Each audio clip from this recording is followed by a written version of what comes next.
Please take your seats. The meeting is about to begin. Remember to speak into the microphone, as this meeting is being recorded for public record. Please stand by. We are going on air in 5, 4, 3, 2, 1. Good morning and welcome to the September 16th meeting of the City of Miami Beach's Historic Preservation Board. I'm delighted to welcome you here and my colleagues, and to have us start with Debbie Tackett, Head of Preservation. Good morning. I'm going to pass it over to Nick Kalergis to read the notice regarding lobbyist registration, swearing in any members of the public, and any other updates from the City Attorney's Office. Thank you, Debbie, and good morning, Mr. Chairman and members of the board. Today's meeting of the board will be conducted in a hybrid format, with the board physically present in the commission chambers at Miami Beach City Hall, and applicant staff or members of the public appearing either in person or virtually via Zoom. To participate virtually in today's meeting, the public may dial 1-888-475-4499 and enter the webinar ID, which is 817-4834-7488 #, or log into the Zoom app and enter the webinar ID, which is 817-4834-7488. Anyone wishing to speak on an item must click the raise hand icon if you're using the Zoom app, or dial *9 if you're participating by phone. If you're appearing on behalf of a business, a corporation, or another person, you need to register as a lobbyist with the City Clerk's office. If you haven't registered yet, you should register before you speak to the board. You don't have to register as a lobbyist if you're speaking only on behalf of yourself and not any other party, or if you're testifying as an expert witness, providing only scientific, technical, or other specialized information or testimony in this public meeting, or if you're appearing as a representative of a neighborhood association without any compensation or reimbursement for your appearance, to express support of or opposition to any item. Expert witnesses and representatives of neighborhood associations shall, prior to appearing, disclose in writing to the city clerk their name, address, and the principal on whose behalf they are communicating. If you're an architect, attorney, or employee representing an applicant or an objector, you must register as a lobbyist. These rules apply whether you're appearing in favor of or against an item, or encouraging or arguing against its passage, defeat, modification, or continuance. And lastly, I'd like to swear in anyone who will be testifying today. Please raise your right hands. Do you swear or affirm that the testimony you'll give in this proceeding is the truth, the whole truth, and nothing but the truth? Yes. Thank you. Okay, thank you, Nick. Mr. Chair, I think the first order of business this morning is the approval of the July 8th minutes. Are there any corrections? Motion? I'll second. All those in favor? Aye. Okay, great. This morning we do have one request for continuance. This is HPB 250656, 1600 Washington Avenue, 425 16th Street, and 1601 Drexel Avenue. The applicant is requesting a continuance to the October 21st meeting, and staff has no objection to this request. If there are no questions from the board for me, and I don't know if the applicant, I don't see the applicant here, we can open it up to the public. Sure. Anyone on Zoom or in the audience have a comment regarding the request for continuance for HPB 250656? See none. Any board member comment? No? A motion to approve the continuance? I'll make that motion. Second. Aye. All those in favor? Okay, Aye. perfect, thank you. The first regular application on the agenda this morning is HPB 240641. This is 1800 Michigan Avenue. An application has been filed requesting a certificate of appropriateness for the total demolition of the existing single-family home and the construction of a new single-family home, one or more waivers and variances from the required lot coverage and open space requirements. I'm going to turn it over to Jake, who's going to present our staff recommendation. Thank you, Debbie. As the board may recall, this application was heard at the July 8th meeting and continued so that the applicant could explore the retention of portions or all of the existing home. Since the July hearing, the applicant has submitted revised plans that include the following modifications. The applicant is no longer requesting approval for the total demolition of the home. It's currently proposing to retain and restore the original garage. Between the garage and main two-story home, a new one-story loggia and bedroom is proposed to be introduced. Staff is supportive of the revised design, which includes the retention and restoration of the original garage and the introduction of the loggia and raised terrace. Staff believes that the revisions proposed help to reinforce the historic massing of the existing home and will result in a project that achieves a greater level of compatibility with the remaining portion of the home and the surrounding historic district. Additionally, the applicant is requesting a waiver and 2 variances related to the retention of the garage. The waiver is to retain the existing non-conforming rear setback. Staff has outlined the waiver criteria in the staff report and has found that criteria A and B have been satisfied and recommends approval of the waiver.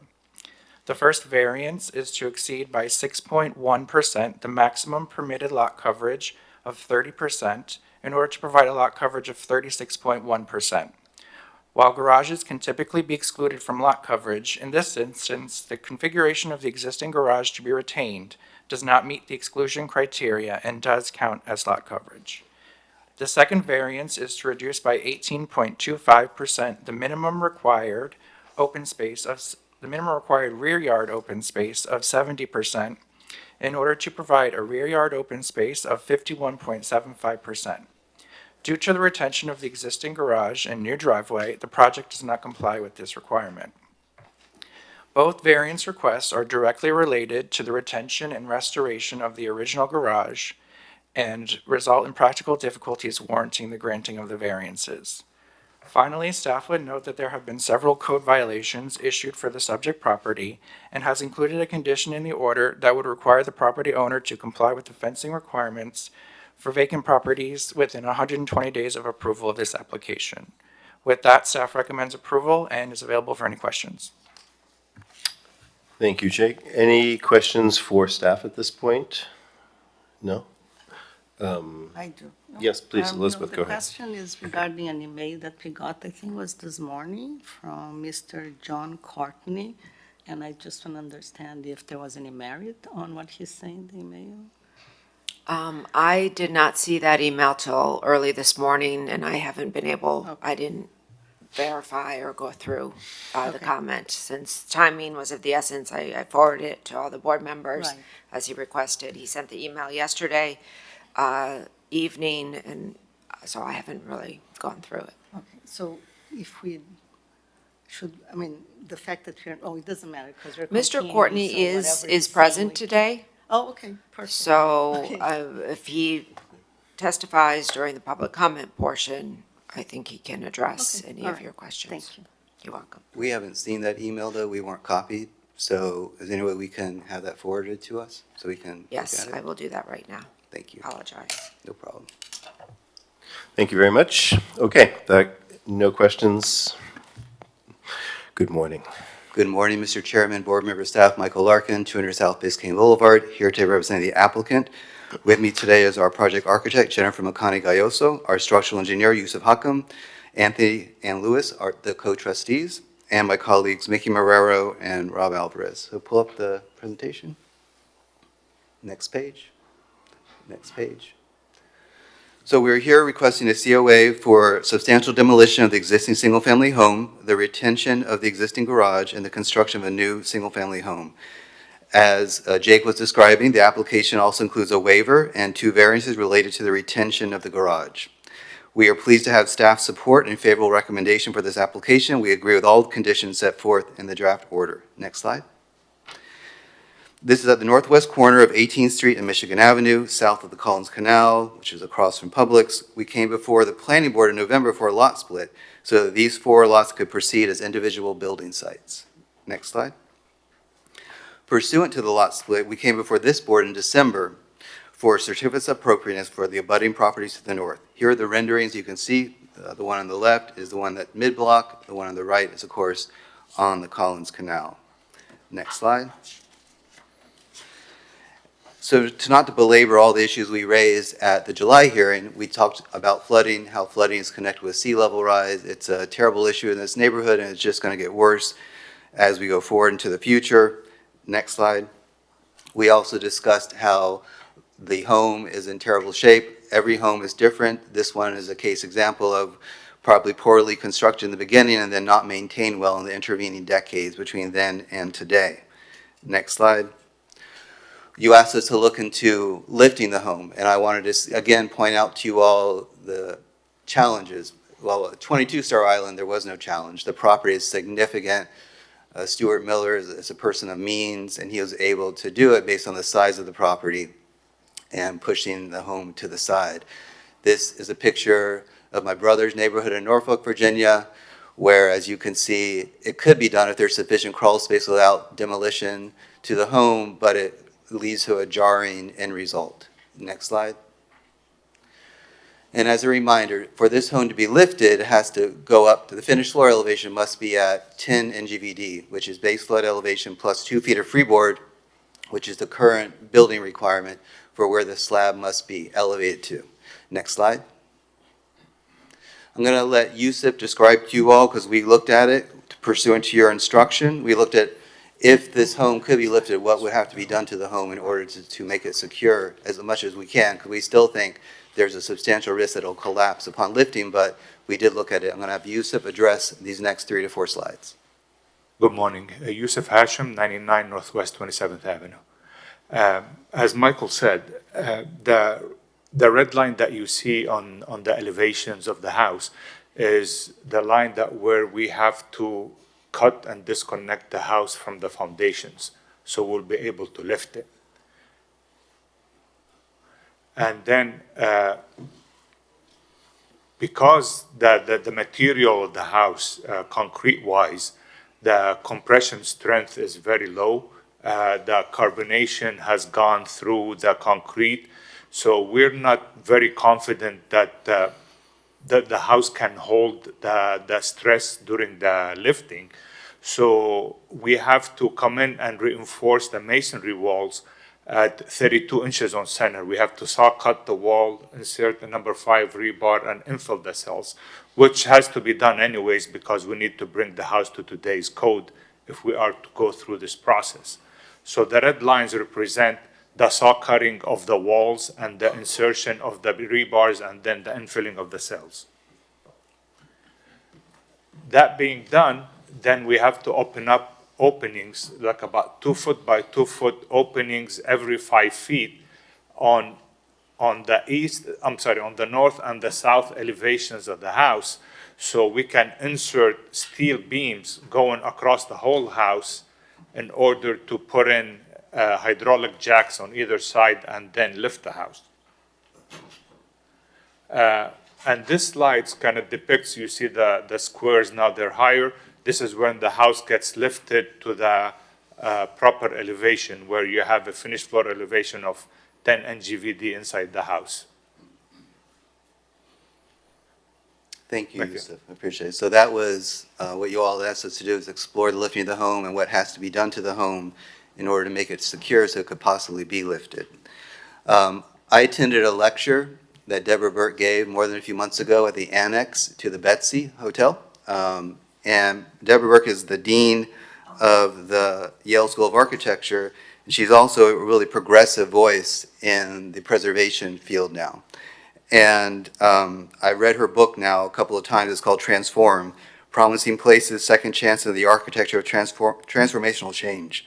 And in reading through it the second time, I landed upon this quote that I'd like to read out to you all. Architecture of adaptive reuse is not inherently a retrograde or retrospective practice, nor only about the mnemonic or memorial. It is about the presence of the past, integrated with the promise of the future. The everyday has a relationship both to yesterday and to someday.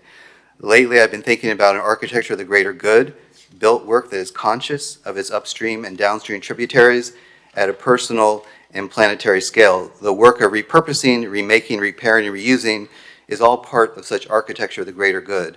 Such work is informed by an ethics of stewardship, how to meaningfully honor and intelligently utilize the best about a place as it is, while also opening it to the possibilities and responsibilities of our time. I thought about that quote in relation to sea level rise here on the beach and how we have to grapple with that with all of our historic buildings in different neighborhoods require different solutions and different conditions of the building, but it all goes into what we found, what we could do successfully here is retain the existing garage and then integrate it into a new home.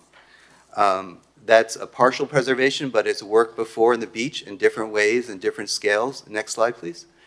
So the Apple Store, that front facade where the Apple is located, that's a part of the original facade of that building. The Gap store, similarly, there's a part of the original facade in the Lincoln Road facade. Fifth and Alton Retail Center, there's a Med Revival building on the southeast corner with the modern building behind. Within the last 2 years, you all approved this condo building that's at 4th Street. It used to be a single-family home. The home is still preserved toward 4th Street with an attached addition behind. Next slide. This type of partial preservation is not unique to Miami Beach. In Washington, D.C., you see 13 different row houses that were preserved in part with a much larger office building behind them. And then in Singapore, this was an Art Deco built in the 1930s, a remittance house where you have a boutique hotel that was behind it, but they say the facade of this remittance house to honor the history of the site. Next slide. With regard to our proposed new home, we're beneath unit size, we're beneath lot coverage substantially, we're at 26 feet in height, and again, seeking a waiver and 2 variances related to the retention of the garage. Next slide. What I'd like to do now is invite Jennifer McConney, our architect, up to explain her design philosophy.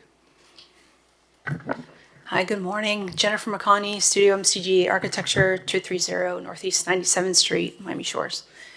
After the meeting last month, I drove by the site and I sat there and I said, what can we save here? And before I tackled that question, I looked at the massing again. It's hard to see it here with the trees in the way, but the original building did have several pieces of massing, kind of layers. And I know that to raise it is a huge feat. But what we could save is that portion of the garage. And at first I thought that's meh. But you know what that does is actually what it allows us to do is we save the garage, and that allows us. Here, I'm going to change the slide, is you get to have a similar massing to what was there previously. So originally when we were here last month, this was the facade on the previous design, which was basically 2 stories on the whole entire mass. And if we were to save the garage, that actually allows us to bring down half of the building and create that same portico and split the building up into 3 like it was previously. And that room that we had over the garage before now comes down and gets kind of put in the back, and that's the guest room on the 1st floor. And it also allows us to, bring the massing down towards the rest of the neighborhood. So that was the previous design. This is the new.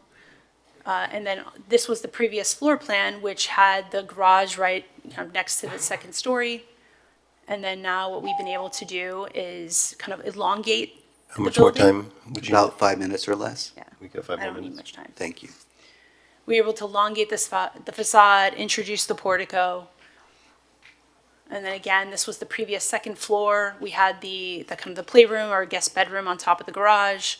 And now what we've been able to do is bring the massing down, create different heights of the roofs. And if you look at those, the magenta dashed line is the existing kind of lot coverage of the building. So I know Haskell asked last time, is the new building bigger than the old? And it basically takes up almost exactly the same mass, just kind of moved around a little bit.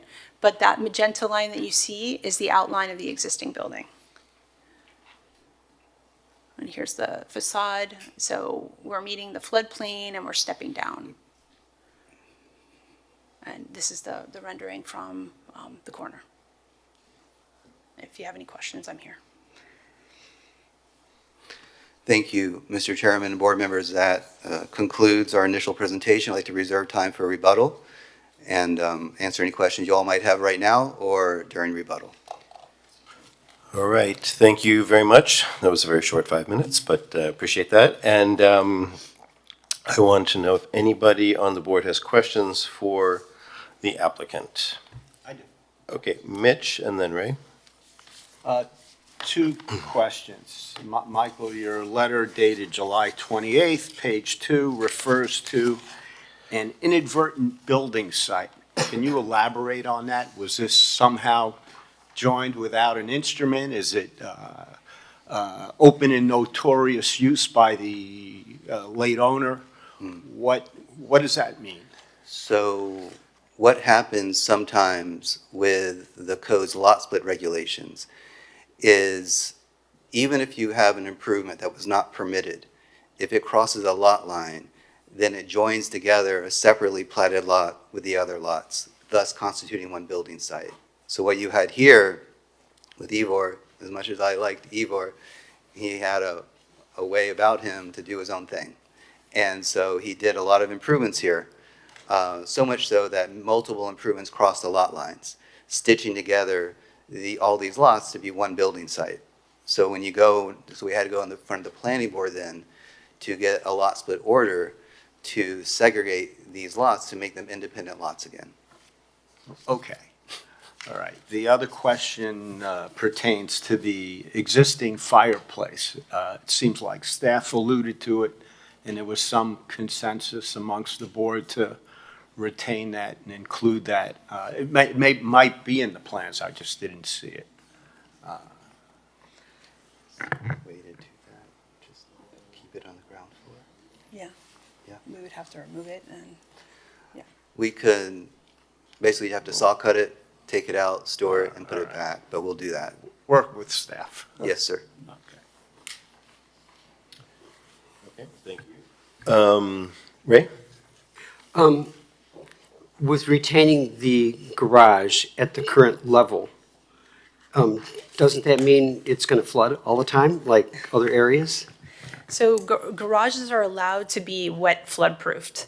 I understand that, but I so- can't imagine, I mean, personally, I really liked the design you had last time because it paid homage to the original building, even more so than the approval that we gave to 1730 Jefferson Avenue that really didn't look anything like the original home, but yet it still was the original home.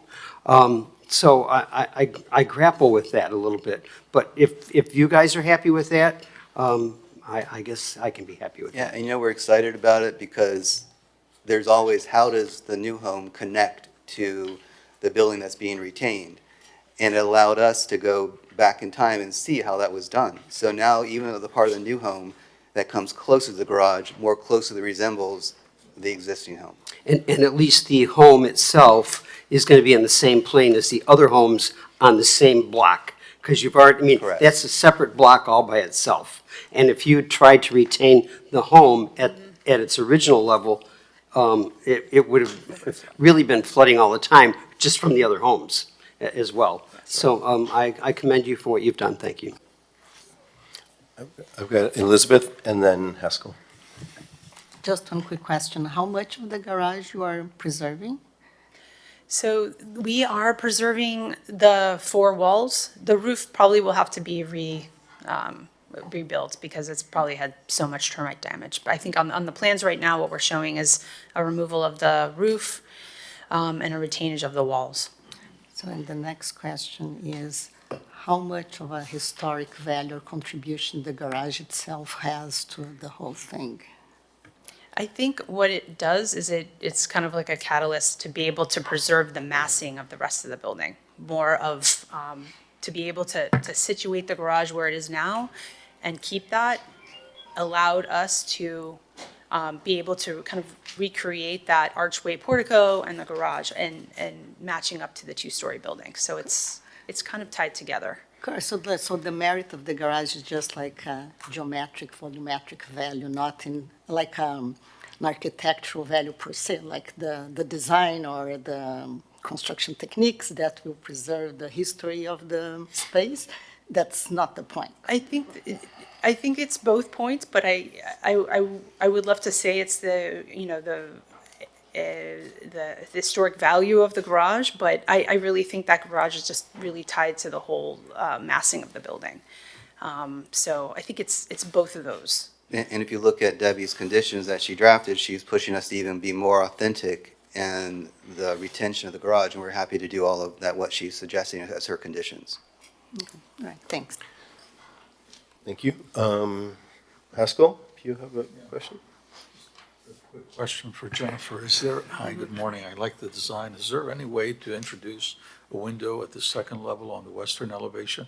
Yeah, absolutely. That was one of staff comments, and I agree. We probably should have done that before we submitted. That was a good comment. Rather than having Yeah, that absolutely. blank wall? Okay, thanks. Any other questions? I was going to just ask kind of what changes that you can share in terms of like the property's future ambition, the ambitions of the owners for the property that would kind of lead you in this direction. I was looking for Anthony, who's right behind me. So Perfect. Good morning.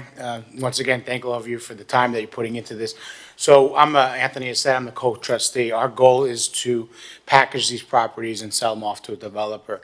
Put all of the amazing designs that have been produced to all of you as quickly, as fast, and expeditiously as possible, because our goal is to maximize the value, because all of this money does go to children with cancer. So we have a fiduciary obligation as trustees to make sure this gets done as quickly as possible, and we have an obligation to sell it to the highest bidder. So basically, once we're able to get through this process, we believe that'll maximize the value, and then it's going to be sold to the person that obviously offers the highest bid. We're not sitting here wanting to delay this any second, because it does cost us monies to get through this process. So the quicker, the better for all of us, including the trust.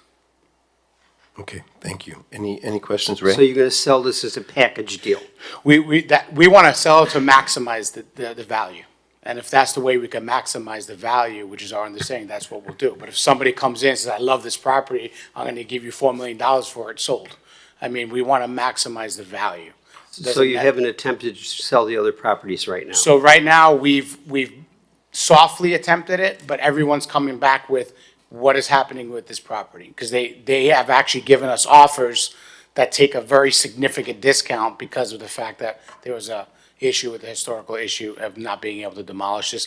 And one of the concerns, which I believe one of you raised, is the other properties are going to be elevated. So now you have this individual property that's not going to be elevated, and it's also a visual. So a developer wants to build 3 beautiful homes, doesn't want this property sitting there with an unknown future. So we have softly marketed it, but we will, hopefully, once this gets approved, get very aggressive with our campaign of marketing all the properties together. Thank you for the clarification. Mitch, go ahead. Yeah, I appreciate the intent, but having lived here for quite a while and see how things work, I mean, the likelihood of this site being developed with the, what will likely be approved plans, as per plan, is, in my opinion, is unlikely. It could sit, the approvals could expire, and, you know, my gut tells me it's going to be something very different than what's proposed. And I'm just throwing that out there. My understanding is it can't be. I mean, what Staff? you guys have approved is what has to be built. So, and I think the designs are amazing. I mean, Jennifer did I would agree. amazing But- designs, and I think they're very attractive for the neighborhood, and I think, You sell it, new owner or entity holds on to it for 5 years, the permits have lapsed, or the approvals have lapsed. Someone else comes in with an entirely different project and use. I see that being this assemblage's future. Prove me wrong. but I can tell you Yeah. that if this doesn't get approved, it'll be a lot harder to maximize the value. Yeah. So, Staff, yeah, any comment? So the approval of this board is good for 18 months. So we have 2 other parcels that have been approved several months ago, so the clock is ticking on those. Any applicant is eligible, even if the properties are sold, to request a 1-year extension from this Yeah, board. yeah. In addition, we currently have a environment in the state of Florida where the state issues emergency extensions. What we've seen is those are utilized quite often and can extend a development order multiple years, if not decades, which we have seen. So there are current options for either the existing applicant or a subsequent buyer to extend these We got it. orders. All right. But there's nothing that would prevent anyone from coming back to this board to request an alternate design or modifications to what the board has approved. One of the reasons we have included the requirement for the vacant properties fencing is to address that concern. We do not believe that new construction is imminent here.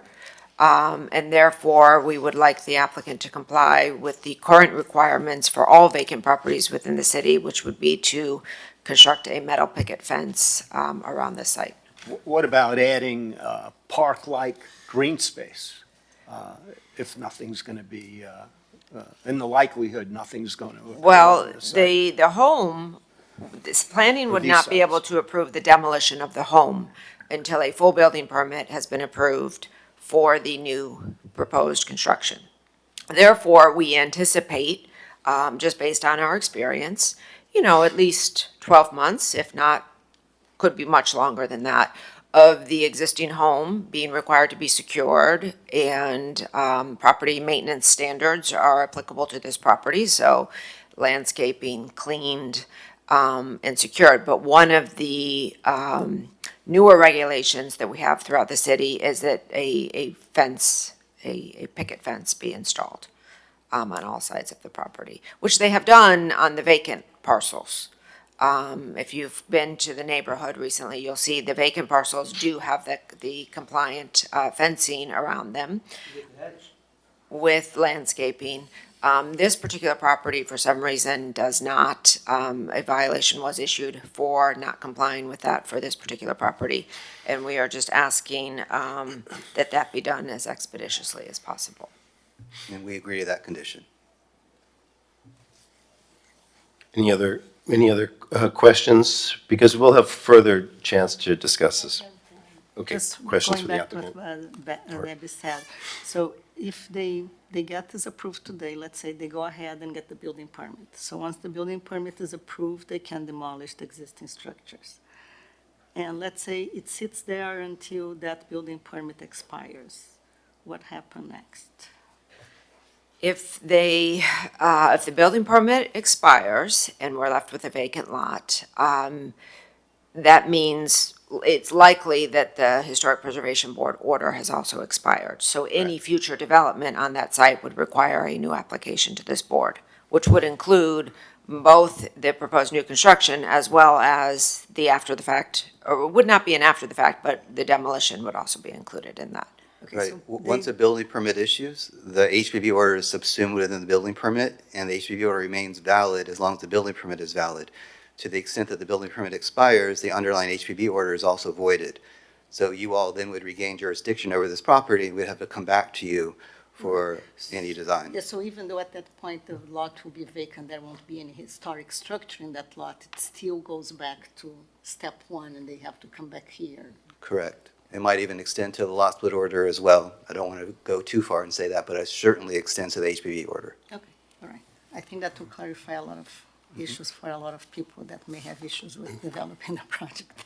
Okay. So the demolition that's included in this application would be for everything but the four walls of the garage? Would it be including the roof of the garage, or will the garage be an open structure? It includes it includes the roof, so we would also remove the roof, and there's been changes to the garage, so it would include opening up the garage doors. Right now, they're windows, so you'd be left with the four walls. Okay, all right. Thank you very much. So I think that concludes the, more questions? Yes, and not Isn't yet? there a fourth lot on that property? Yes. It's like a little triangle thing on the There's a end. triangular parcel on the west side. What is the plan for that? It would be sold with the others. You know, there's. Okay, just with no, right now, no development on it. Right. Okay, Correct. thank you. You're welcome. All right, with that, we have board disclosures. Any board disclosures? No, seeing none? Okay, then we can open this public hearing. Anyone on Zoom, please raise your hand. Anyone in the audience, please come forward.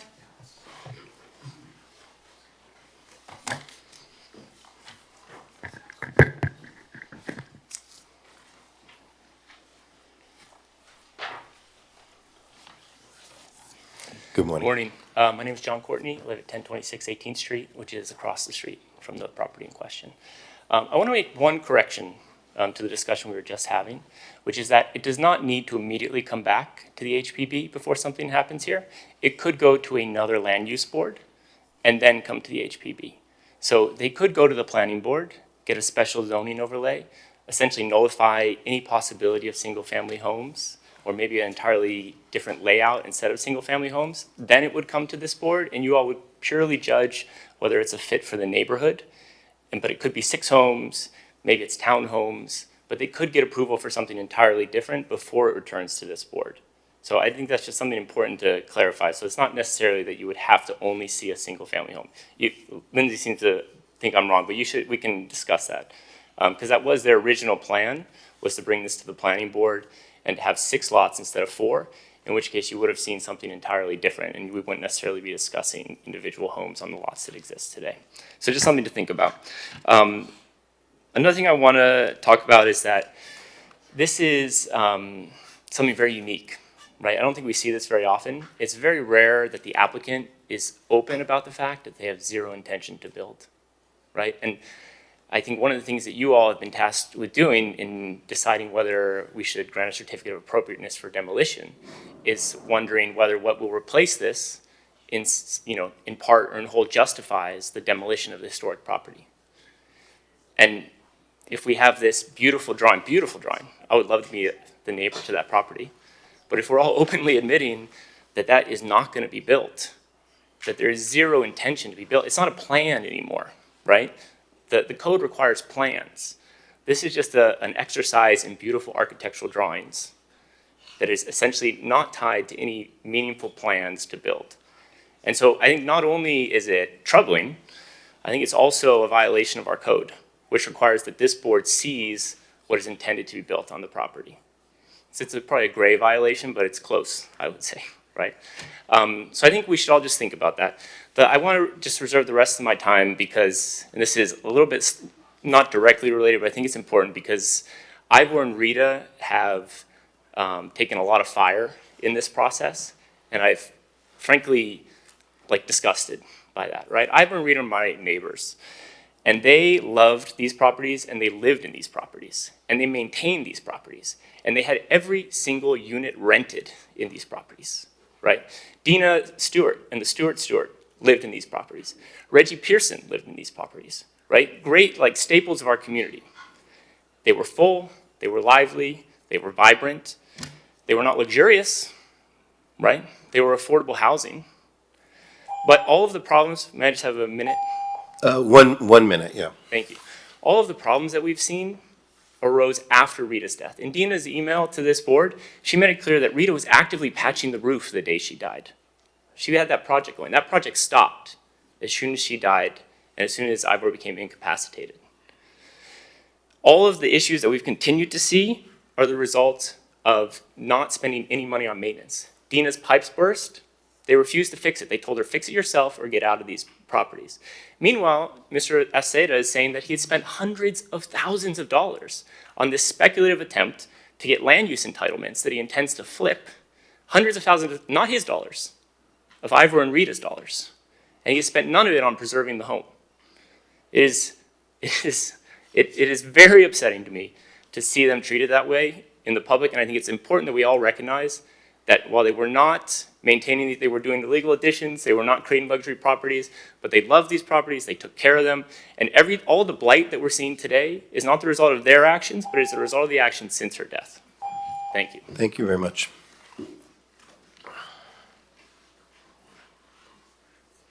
Please, come forward. Hi there, my name's Chris Glody. I live in Palmview as well at 1760 Jefferson Avenue.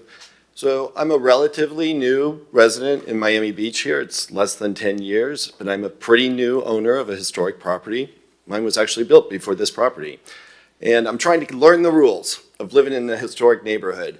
And today what I learned is if I can make more money by letting my property kind of fall apart and come to you to get approval for demolition, I'd be smart to do it. I also learned that Palmview floods all the time. I didn't know that. I lived here. I've lived here for many years. The photo you saw, I think, was during king tide, probably the beginning of October in the last couple of years. That is when Palmview, that particular street floods. It floods actually because another one of these properties has a crack in the seawall that the city couldn't enforce couldn't enforce having it fixed. And so for 2 decades, it's been flooding on those particular days. It's not like it rains and it floods every building in the neighborhood. I actually think, Mr. Breslin, I suspect that garage maybe hasn't ever flooded. That's my guess. There was a comment in last month's presentation that we have pumps all around Palmview. We don't have pumps all around Palmview. On that day, we had one pump that was there to pump and repair a broken, just kind of make sure a broken drain pipe had been correctly fixed. So I think that you've been asked to approve a project that's built on the presumption that they can make more money off of tearing it down, and that if it was going to be left there, it would have to be raised, but it doesn't have to be raised. It's not flooding. It's kind of hyperbolic, all of this stuff that you've seen. So I also oppose this destruction of yet another historic home in Palmview, which has only about 40 single-family homes. They're getting knocked down one by one very quickly. And I hope that you as a Historic Preservation Board will kind of take the charge to help us preserve our history. Thank you very much. Thank you. Anyone in the room, member of the public? No? See none? On Zoom, we have Eric S. Good morning, Eric. Hi, Eric. Do you swear that the testimony you're about to give is the truth, the whole truth, and nothing but the truth? I do. This is actually Alan Slutsky, and I'm using Eric Esquire. I'm using my son's Zoom. So on the 809 2nd Street property, let's see, that's HPB 250657. So I actually did not hear the discussion on that today with the variance. I'm assuming if it's the southwest looking, I'm absolutely okay with that. I'm wondering what's the height variance, or was there one? For 809 2nd Street, that is the last regular agenda item, so we have not gotten to that You have not? application Okay. yet. I So apologize. stay tuned. We have several more applications to go before that one. Alrighty, I will. Thank you. You're welcome. Seeing none, no other people on Zoom, then we'll close the public hearing. And would the applicant like to respond to any of the Yes. public hearing? Yes, Mr. Chairman, I'd like to have Anthony Acenda offer testimony and rebuttal to some of the statements that were made. First and foremost, we had one comment that I take offense to, that we intentionally allowed these properties to deteriorate after Rita and Ivor died. After Rita died, I was given the responsibility to take care of Ivor, who was incapacitated. We were instructed that Ivor, who lived in 1810 Michigan since 1960, that building was condemned. We got 2 orders from the city of Miami Beach that 1818 and 1810 needed to be vacated immediately for unsafe structure. Ivor was then removed. We put him in a rental home a few blocks away because he suffered from dementia, so the doctors recommended the closer he could be to his environment, the better. We never intended ever to intentionally deteriorate any of these buildings. We inherited these buildings the way they were. And obviously, we've been told by the engineers and the architects that 1800, because of the elevation issue, it would be a lot easier if we could sell everything as a package and maximize. We did not come here to maximize. We've sold off other properties like 1835 as a single-family home. We sold off other properties that they own in the design district. We obviously have a responsibility as trustees to maximize the monies for the charity, but that is absolutely not true. We dealt with these unsafe structures, and we had no choice but to demolish 1818 and 1810. And this property obviously connects to those three properties. So based on the architects, based on the engineers, and based on our evaluation, discussing this with the realtors, this was the best path that we chose to take. We have not intentionally done anything to deteriorate any of the buildings. I just wanted to put that on the record. Thank you. Okay, thank you very much.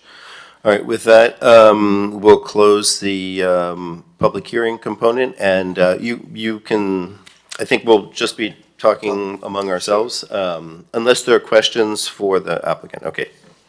I'd like to go up the row to see what everybody thinks about this. Randy, we'll start with you since you're in the best seat in the house. And I guess my immediate response was I didn't see. Can you pull the mic a little closer? I'm sorry. Yeah. I think it's admirable to save the garage, but when I see the final rendering, I don't think it looks like it's compatible with the house. That's my gut feeling. There seems to be an inconsistency in the scale of the garage to the new house, and just my opinion. I think it's admirable to save it. It just looks like it should be a house and a garage on another house. And not that the house has to look like the garage. I just feel it's just odd relationship of the garage, the arched open way, which doesn't relate at all to the garage, and then the house itself. So it's just my opinion on it. Thank you. Okay, thank you very much. Ray?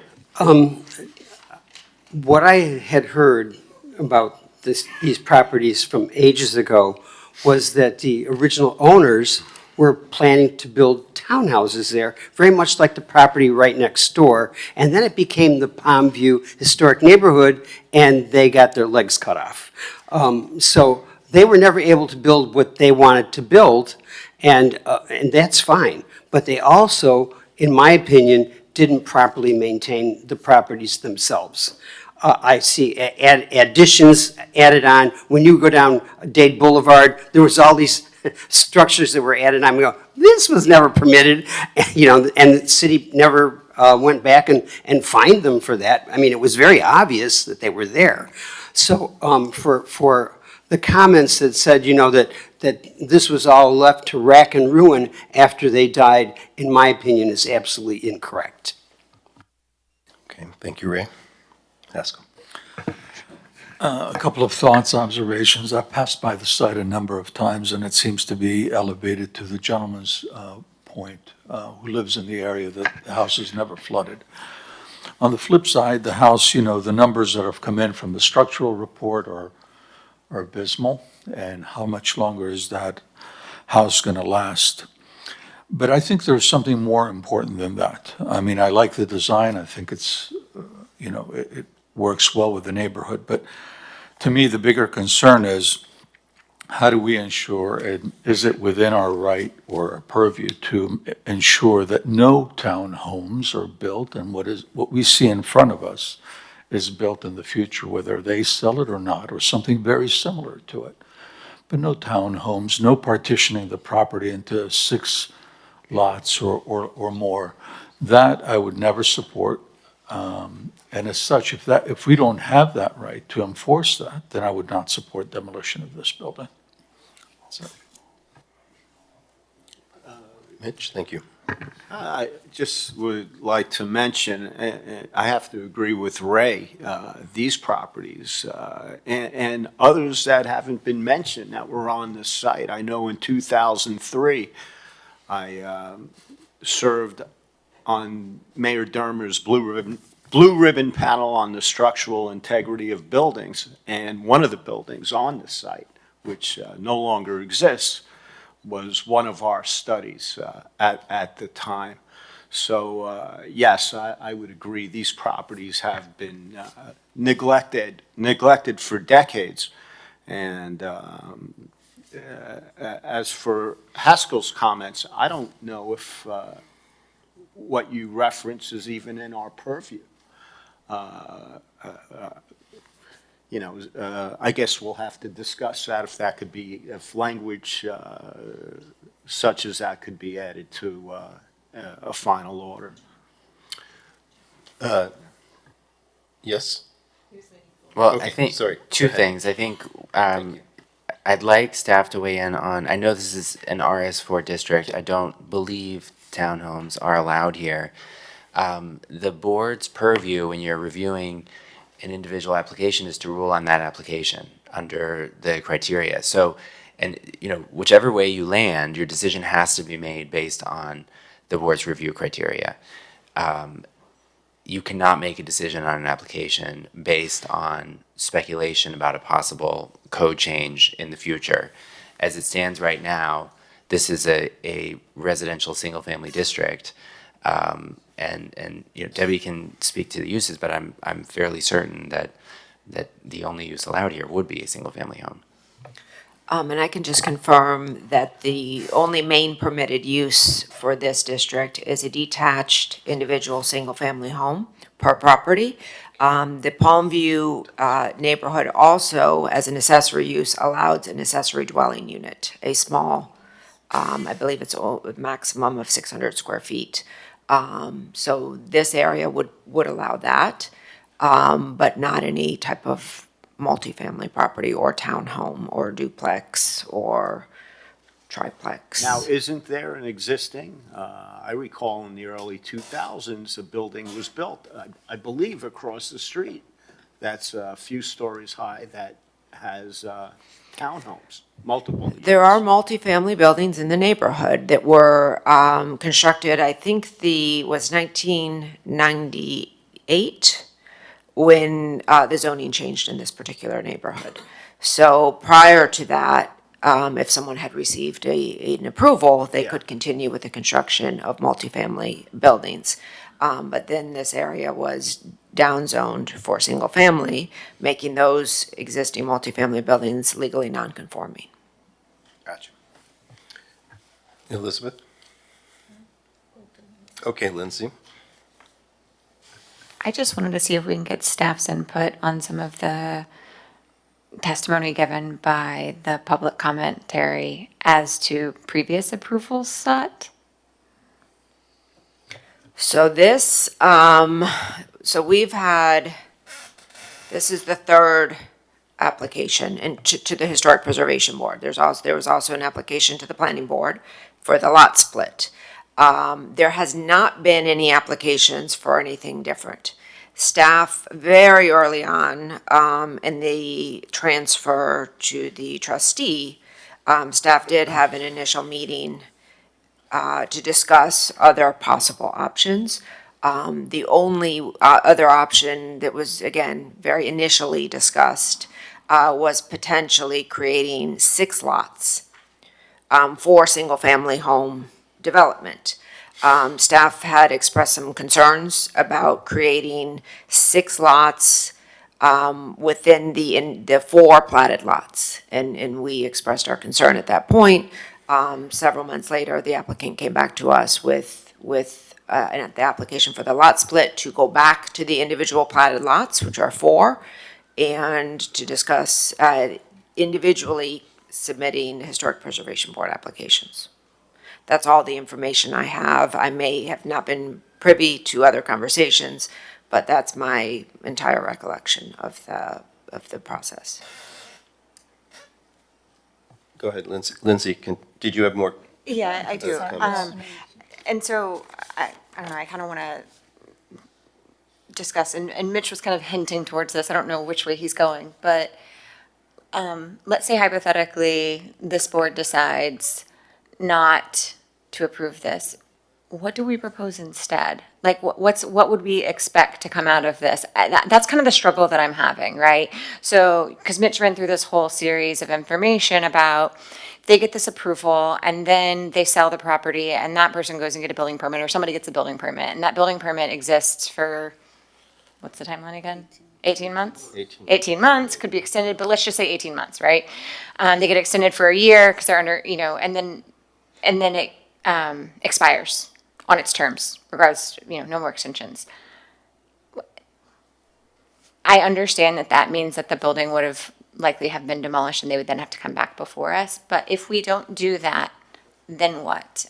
Because, and I say this, I mean, yes, I mean, I guess they could sit and wait for someone to come buy the property. I mean, look, if I had all the money in the world, I'd buy it and I'd make it mine, right? But I don't. And so that's what I'm trying to figure out is like, what is our alternative if we don't, you know, to let it sit there? And I mean, if the neighbor is right in his statements, which I don't necessarily think he is, because I was, as far as I know, the only one of this board who actually toured the interior of the other two structures prior to the demolition order being issued, or the demolition taking place. Did not go inside this building, obviously. And I saw the state of it, and that's not something that comes about. It was the same.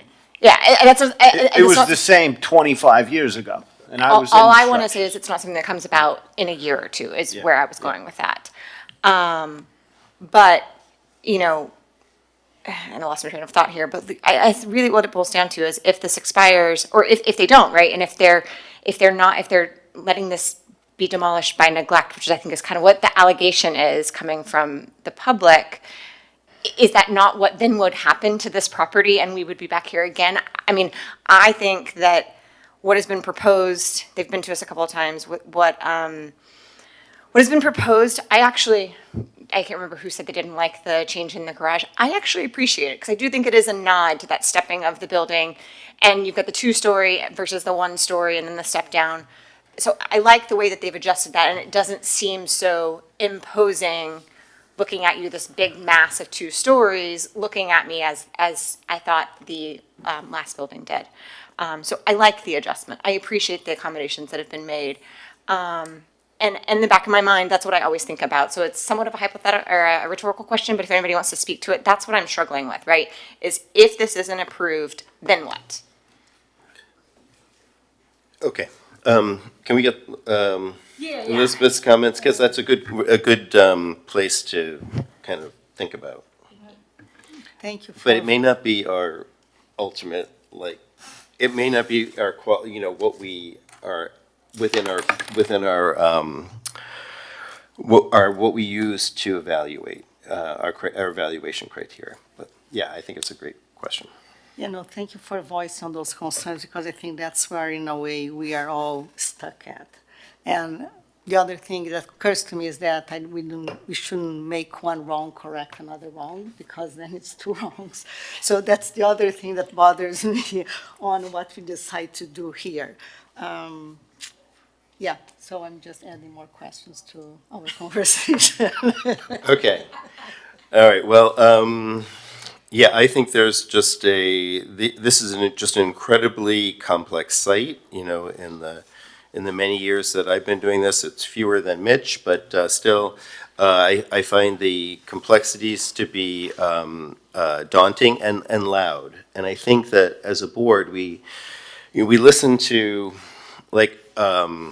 those complexities around it, like what the future ownership is. It was my first question, like what's going to happen with this in the future?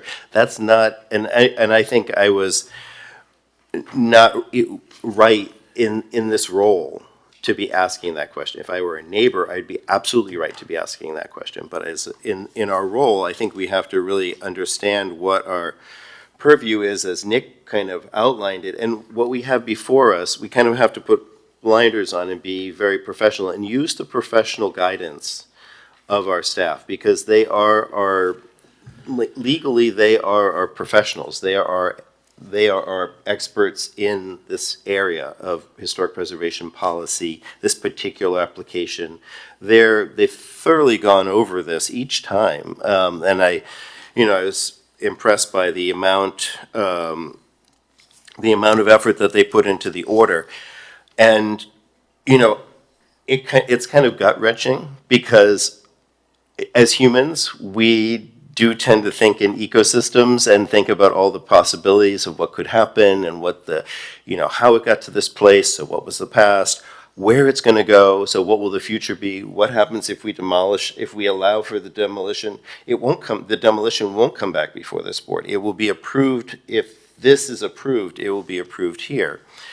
But I do think that we kind of need to, just because we're in an imperfect world of codes, of zoning, and an imperfect world of regulation, we have to be as as clear as we can possibly be in the way we make this decision and in the questions we ask ourselves and the criteria we use to evaluate this. So, and there will be and the questions are only going to become more complex, the contexts are going to become more complex as we go further into more sea level rise, into more kind of issues of regulation, state regulation coming in as well. So with that, and I have no idea how this board would vote, like whether this would pass or not, but I would just implore us to, if we can, to kind of, if we have questions about this application, to kind of ask Jake and Debbie for their opinions about it, because they are our professional guides here. You had a question, then you had a comment? Well, staff recommends approval. You know, my concern, as expressed earlier, I don't want to see this assemblage languish for years and years, which is a very real possibility. And a way to mitigate that, as I mentioned earlier, an appropriate fence and perhaps sod, and to create it to appear in a park-like condition. So those driving down Dade Boulevard or even from Michigan Avenue sees a well-maintained site. That's it. So kind of the fines that have been, because I think they've been fined and kind of. Well, what comes to mind is a project we approved last month on Pennsylvania Avenue. I'm not sure, about somewhere between the 11 and 1300 block. That sat empty. Actually, the building was demolished when I was serving in the early 2000s. And due to the, strict orders, the property was an eyesore on the community with multiple change in ownership until we did something last month. We don't want that to happen here. Mm-hmm. Lindsay, sorry. Yes, Ray, go ahead. I think what we have to realize here is that, first off, it cannot be demolished until there's a building permit issued to build the new property. And second off, they have to maintain the property or they'll get cited by code compliance and fined and everything else. We can't oversee that. We know what the rules are, and it's not up to us to decide whether that's going to happen or not. But we know that that home is protected until it can be demolished with a new one to be built. They can't just tear it down and say, okay, now we're going to look at a vacant lot for God knows how long. And I do believe that, personally, there's a big market for new homes. And to have a new home in a historic district, I think there's going to be a lot of developers that are going to want to be jumping on that to build those homes. That's my opinion. Lindsay? Well, so we can have a discussion about what the project is, and I think that's warranted. And I understand what you're saying. We are confined by the criteria set before us. I agree. I just want to make sure that we're all thinking about if someone's trying to go against the criteria, and again, our experts who have told us, that this should be approved, think about the consequences of that, setting apart the fact that you might be going against the criteria that are set before you. That's all I'm trying to say. But, again, separate and apart from that as well, is that from a perspective of marketing, it's a lot of work to come before us and to do all this, right? And somebody who's looking to, have a single family home in this neighborhood might not be willing to do that on their own. But to acquire a property that has plans and development as of right available to them, and this is great, wonderful. I have a guidebook issued for me, and all I have to do is build this, assuming I have the funds. I think that's better than, Having to go through all this all over again. But, it could go any way. I can't predict the future, right? So that's what I wanted to say to that. I get that. I obviously, we have our duty to abide by the criteria, and the staff has said that they recommend approval based upon those criteria. And we've all looked at this individually. There's a lot of discussion about but if they sell it, then what? If they do this, then what? And I just don't see that that is within the scope of our criteria. But if somebody on this board wanted to go down that path and say, well, if they're going to do this, think about the alternative if we don't approve it. That's what I wanted to express. Yeah, it's just those alternatives are universal alternatives. There's not one. So I don't think that's why they're not part of our criteria. It's like what happens if you don't act in a certain way. Debbie, maybe I'll turn to you because you're so eloquent and experienced, and we have you only for a short time here on the board, but with us. But can you kind of guide us in kind of a sense of your thinking on this, you and Jake? Yeah, I mean, I think the conversation here is really good. What's interesting is there are no guarantees that any applicant or any approved project that comes before you is ever going to be constructed. We have 2 applications on the agenda today, one of which goes back over I think 15 years, and has had multiple designs approved by this board. Again, sometimes projects change for the better, and sometimes they change for the worse, right? Especially when we have neglected properties. But you have 2 projects here on the agenda later today that have gone through multiple iterations. The same thing could happen here. And I think we all have to be okay with that. We all have to be okay with approving a good project that meets the criteria, knowing that it may never get built. We'd be paralyzed if we lived in a world of what ifs or hypotheticals, and things wouldn't progress in the city, which I think is a common goal of ours. With this particular application, we understand that is probably more of a possibility here than in other applications. We had an amazing single-family homeowner at the July meeting, just had a second baby. They knew exactly what they wanted. They're ready to build it as soon as possible. That has a higher likelihood of definitely moving forward. Today, we're in a unique situation, no fault of the applicant, where we have an estate that needs to be sold. And so the likelihood, you're all correct, is probably higher that this project may not be built, or there may be modifications to this project by a future owner, which is standard, which we, have to acknowledge is a real possibility here.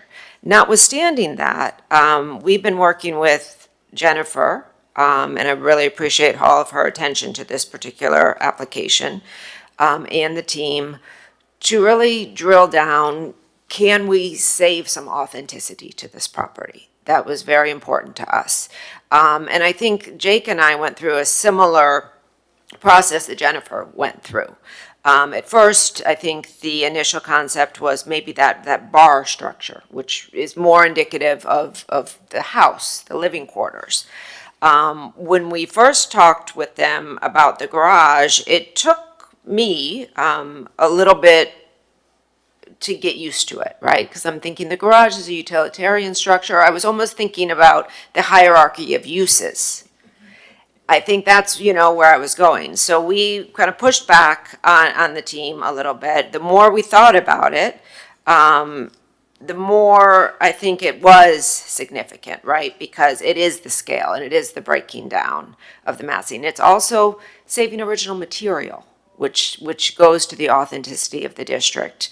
When I take students around the city, most of the projects I bring them to are the projects that include both original material and new construction, because I think that's the most challenging task as an architect, is to take a property that combines both in harmony. And I think Jennifer did a really great job harmonizing the new construction with an authentic piece of the historic structure, which is why we've kind of been very militant with our conditions about that garage and loggia, because we really want that authenticity. So we're going to work with the team during the permitting process to make sure the details are as accurate as possible.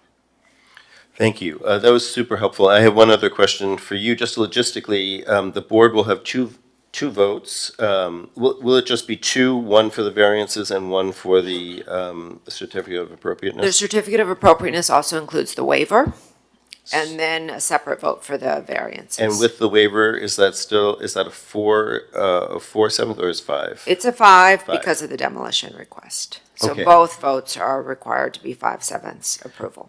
So, in the spirit of Lindsay passed, I would recommend that we do probably a straw vote of, just to see how many people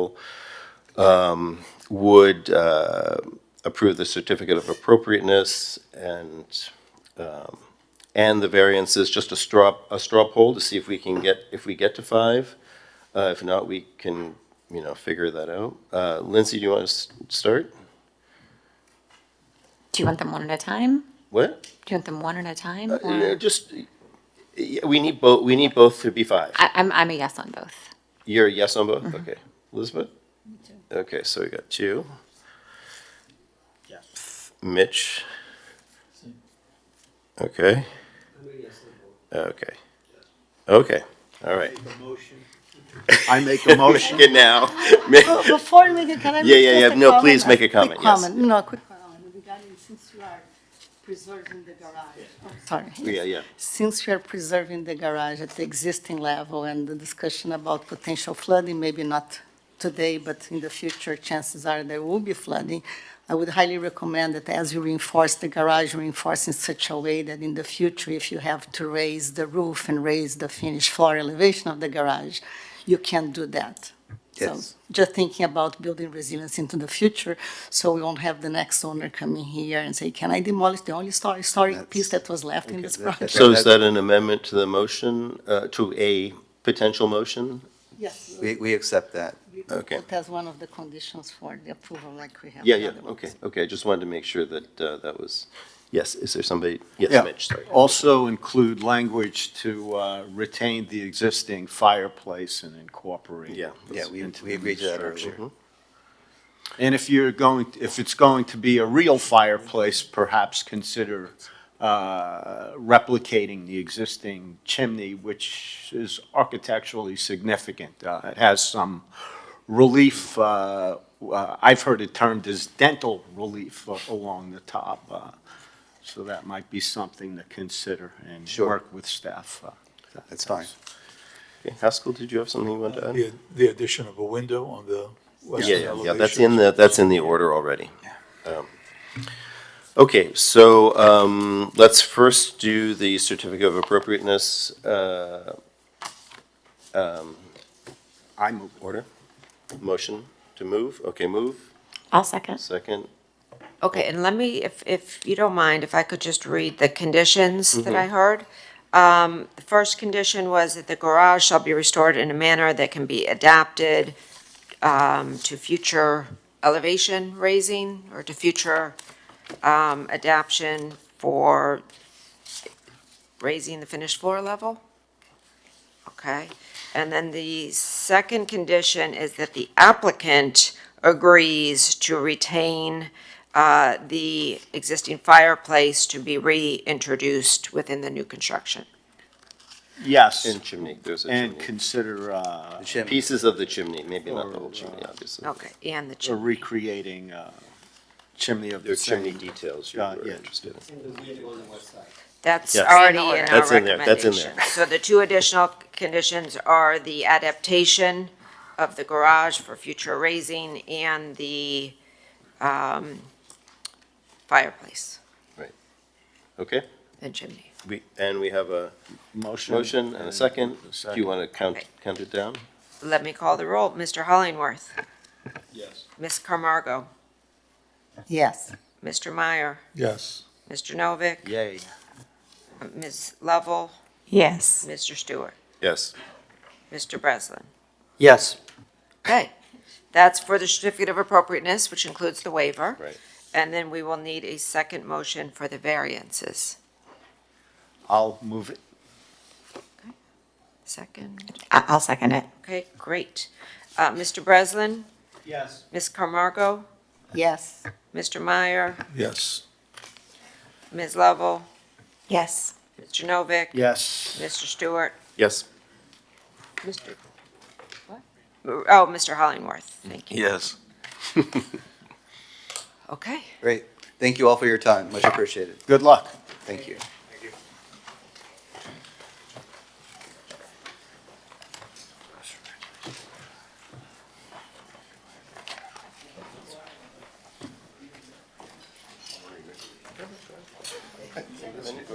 Oh, there's one here.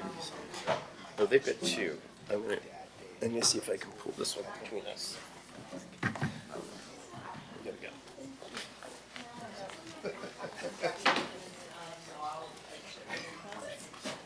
I know. That's what I've seen.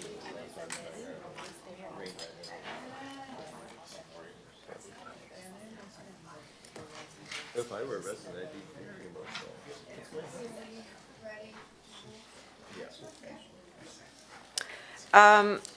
The next application on the agenda this morning is HPB 250660. This is 1244 Ocean Drive. An application has been filed requesting modifications to a previously issued certificate of appropriateness for the partial demolition, renovation, and restoration of the three-story hotel, including the construction of a new rooftop pool and pool deck. Specifically here, the applicant is requesting to modify several conditions of the final order. So this goes back to 2010. This particular application was approved by the board and constructed. And again, it was limited to the rooftop. It was specific to a rooftop pool and pool deck. During that discussion, the board thought it was important to include some operational conditions, which are quite unusual, but we see this have occurred in the past, specific to the rooftop use. The rooftop use is limited to hotel guests only. And recently, the land development regulations were amended, recently within the past probably year and a half, to require that any rooftop alcohol beverage establishment that's located within 200 feet of a residential building does require a conditional use permit. So the applicant would like, had approached staff. They have been operating for over 10 years. There are no violations for this rooftop area that have occurred in that time. And the applicant approached us asking if they could, from the downstairs area, serve their hotel guests an alcoholic beverage. There were conditions in the HPB approval prohibiting that. The applicant has also expressed a willingness and a desire to submit an application for a conditional use permit to the planning board. So they are in process of doing that. That's where we run into a significant conflict in terms of who has jurisdiction over the operations of this particular use.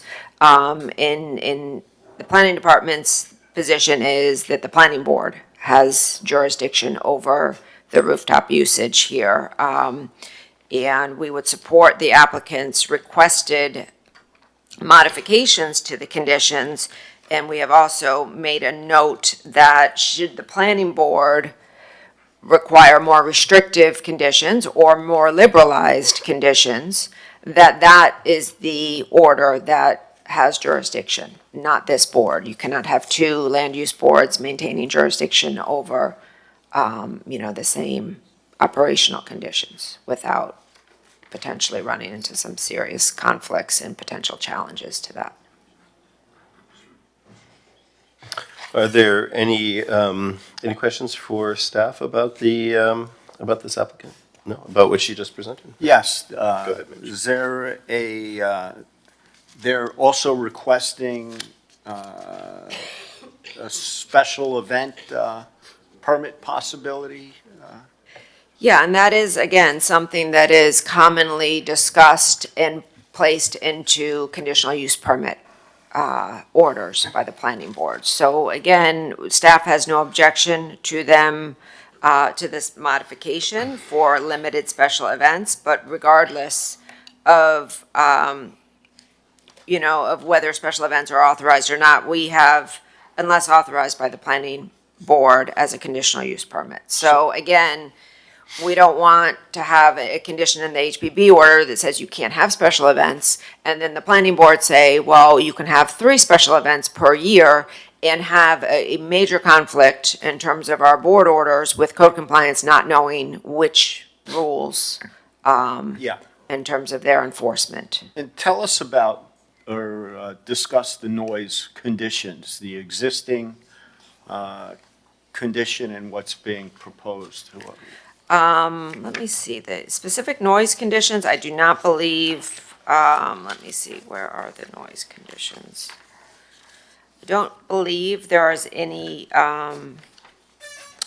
request to modify any additional conditions. So what's existing? I guess we'll get into that Yeah, I during the think we'll- presentation. There is no entertainment permitted on the roof. That again would require a conditional use permit. There is no application and process to include entertainment. So the only type of noise that would be allowed on any portion of the outdoor areas here would be an ambient. I'm not sure if there's any speakers, ambient speakers there or not currently. But I can tell you there have been no noise violations for this rooftop since they constructed the project. Yes, question for Debbie? Well, for everybody here, I think what it really is we are now turning over our authority to the planning board because they're going to apply for a special or a conditional use permit, which then is totally handled by them. They determine everything, and I think that that's fine. That's the way it's done with all the other buildings there. In the past, the reason that they weren't involved was alcohol was not served. Now they want to serve alcohol up there to their guests, and as long as they have to do that, and they have to go to the planning board for conditional use permit, they want the ability to have possibly some special events. And that's outside of our purview. I think at this point in time, I think that's really what we're looking at. Okay, thank you, Ray. Randy, did you have a question? No. Oh, your mic's on, that's why I was. I'm sorry. No, it's okay. That's my cue that somebody wants to talk, but, all right, welcome. Thank you for being here. So my name is Juan Pablo Donofrio. I'm the owner of the Leslie Hotel and I'm representing the property. So we obtained our permit for the Leslie Roof Terrace 15 years ago, and probably at that point it was one of the first roof terraces on the beach. So everything was new, and we got a lot of restrictions that I think made sense at that time. This was a first bath, and they don't make sense anymore. So we have a beautiful roof terrace with a pool, yet my guests cannot have a beer. They cannot have a drink. We cannot do a reception for 5 rooms that are celebrating a family reunion. Remember, this is only for guests of a very small hotel, 35 rooms. So we're not talking about a major event or something of that sort. That's why we came back to the board. It's a complex process. We have to do HPV, we have to do planning board in order to be able to change these rules. And we met with staff, we went through the process, we're in agreement with every one of their recommendations, and we're just trying to go through the process and, of course, answer any question that you guys might have. Great, thank you very much, appreciate it. Are there any questions for the applicant? Mitch, sorry. Special events, what do you envision? Yes, so typically, remember, this is a 35-room hotel. We will receive an email saying, I want a quote for 10 rooms, we have a family reunion, and we want a welcome cocktail the day of the arrival.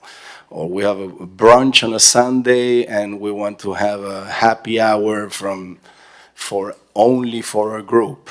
And so it would be very hard for us to say yes, and you need to pull a permit for that.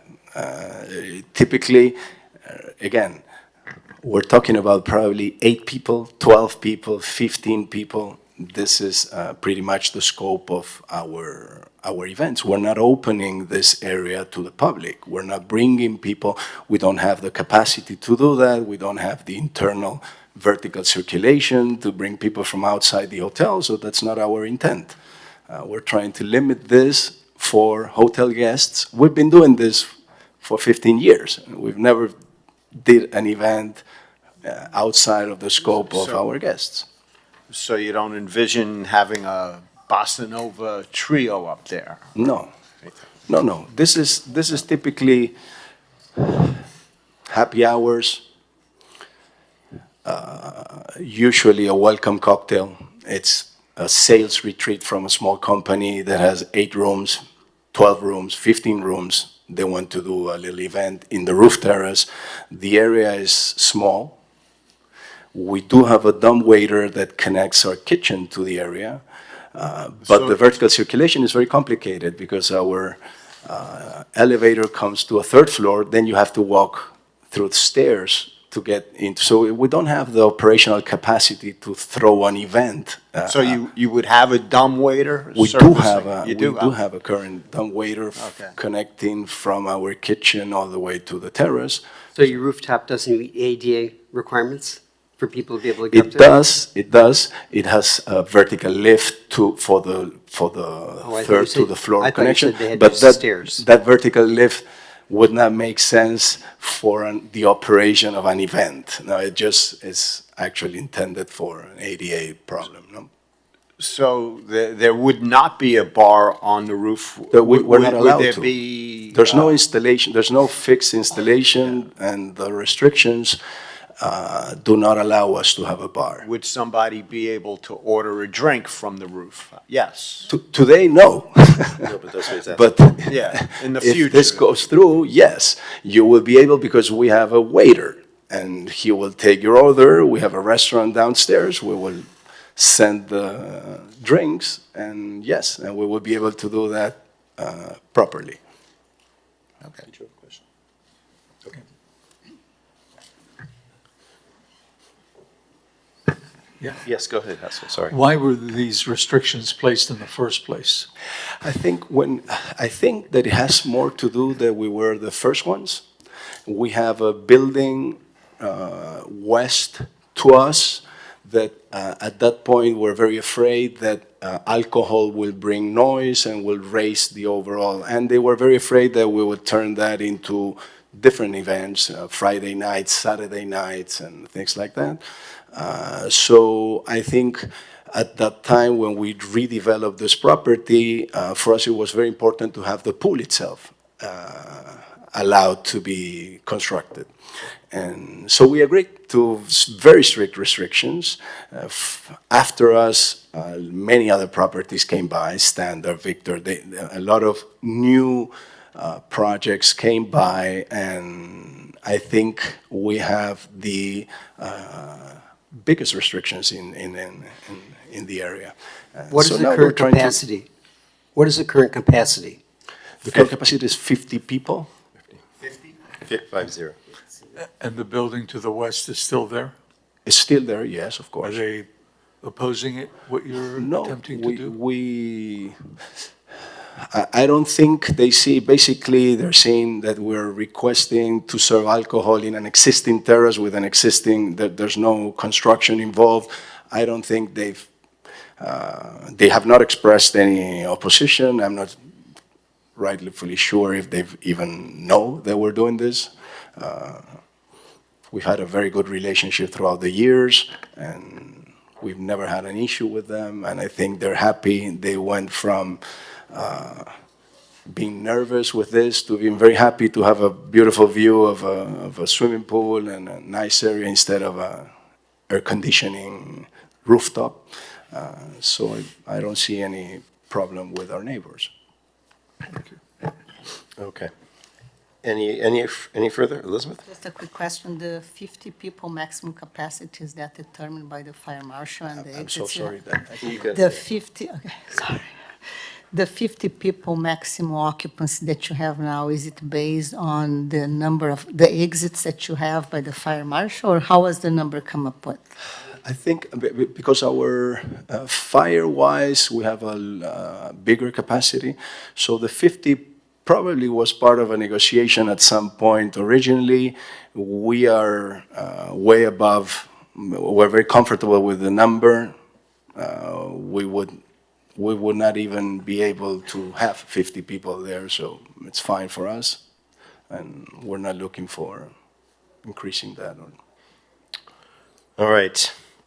Oh, let's see. I have a question. Sure. The same entity has owned the building throughout this entire process, is that right? Tell me?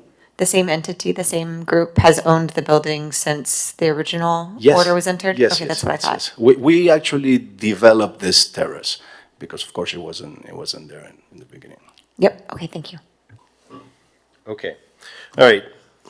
Seeing no more questions for the applicant, I want to ask if there are board disclosures. Disclosures, none.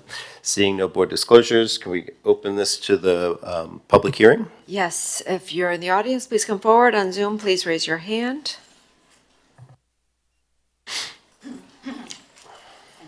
Thank you. My name is Patricia Quintana. I live at the Islander, right across from them. They do have a very nice hotel. And I remember they requested permission before, and we had to object to it. I do work from home. I work for American Airlines. As you know, they have like 500 flights a day. I am in charge of helping people who get stuck in the airports, and I'm sure everybody's gotten stuck sometime, and you may be spoken to We want to be me. nice to you, yes. I have to be very kind and patient and concentrate. Can you speak into the mic? I'm having a little trouble Yes. hearing you. I would like to, oh, I'm sorry. Oh, thank you. Okay. And I need to have, patience with them and concentrate, and I can't have any noise in the background. Right now, we have enough noise from downstairs, from all the other places that have parties and things, but it gets tolerable. I'm afraid that if this goes on, and our neighbors, which also some of them who work also from home, are going to be disrupted with the noise of people who are drinking and speaking loud, and they're right across from us, right across to work like you are. So I'm against it. I'm sorry, but I am against that. So I'm sorry, Patricia, you're separated by an alley? Yeah, the alley And- that separates. I live on the 8th floor, so I have the ocean view. So You're in the Islander. yeah, in the Islander, yes, 1255 It's Collins. There's 64 right apartments. Right out your window. Yes, Yeah. right. And we'd also lose our privacy, coming up. Do you hear what's going on today from up there? A People lot, at the pool? every night, Every night? yeah. Is I mean, it- not from is it them, just because the- they've been behaving so well. No, I'm talking about from the Leslie. No, they don't have any noises, nothing like that. But if they do go through this, I'm sure they're gonna have good parties. Okay. Have they had parties up there? No, before? never, All right. yeah. So you're for or against approval? I'm against it. Okay. I mean, there's enough places where they can go drink. I mean, why the roof? I mean, it's money-wise, yeah, but no more. Because right across from them, there's 64 apartments. We've been living there for a long time, so now it's too much already. Okay? That's all. Okay, Thank thank Okay? you. Thank you.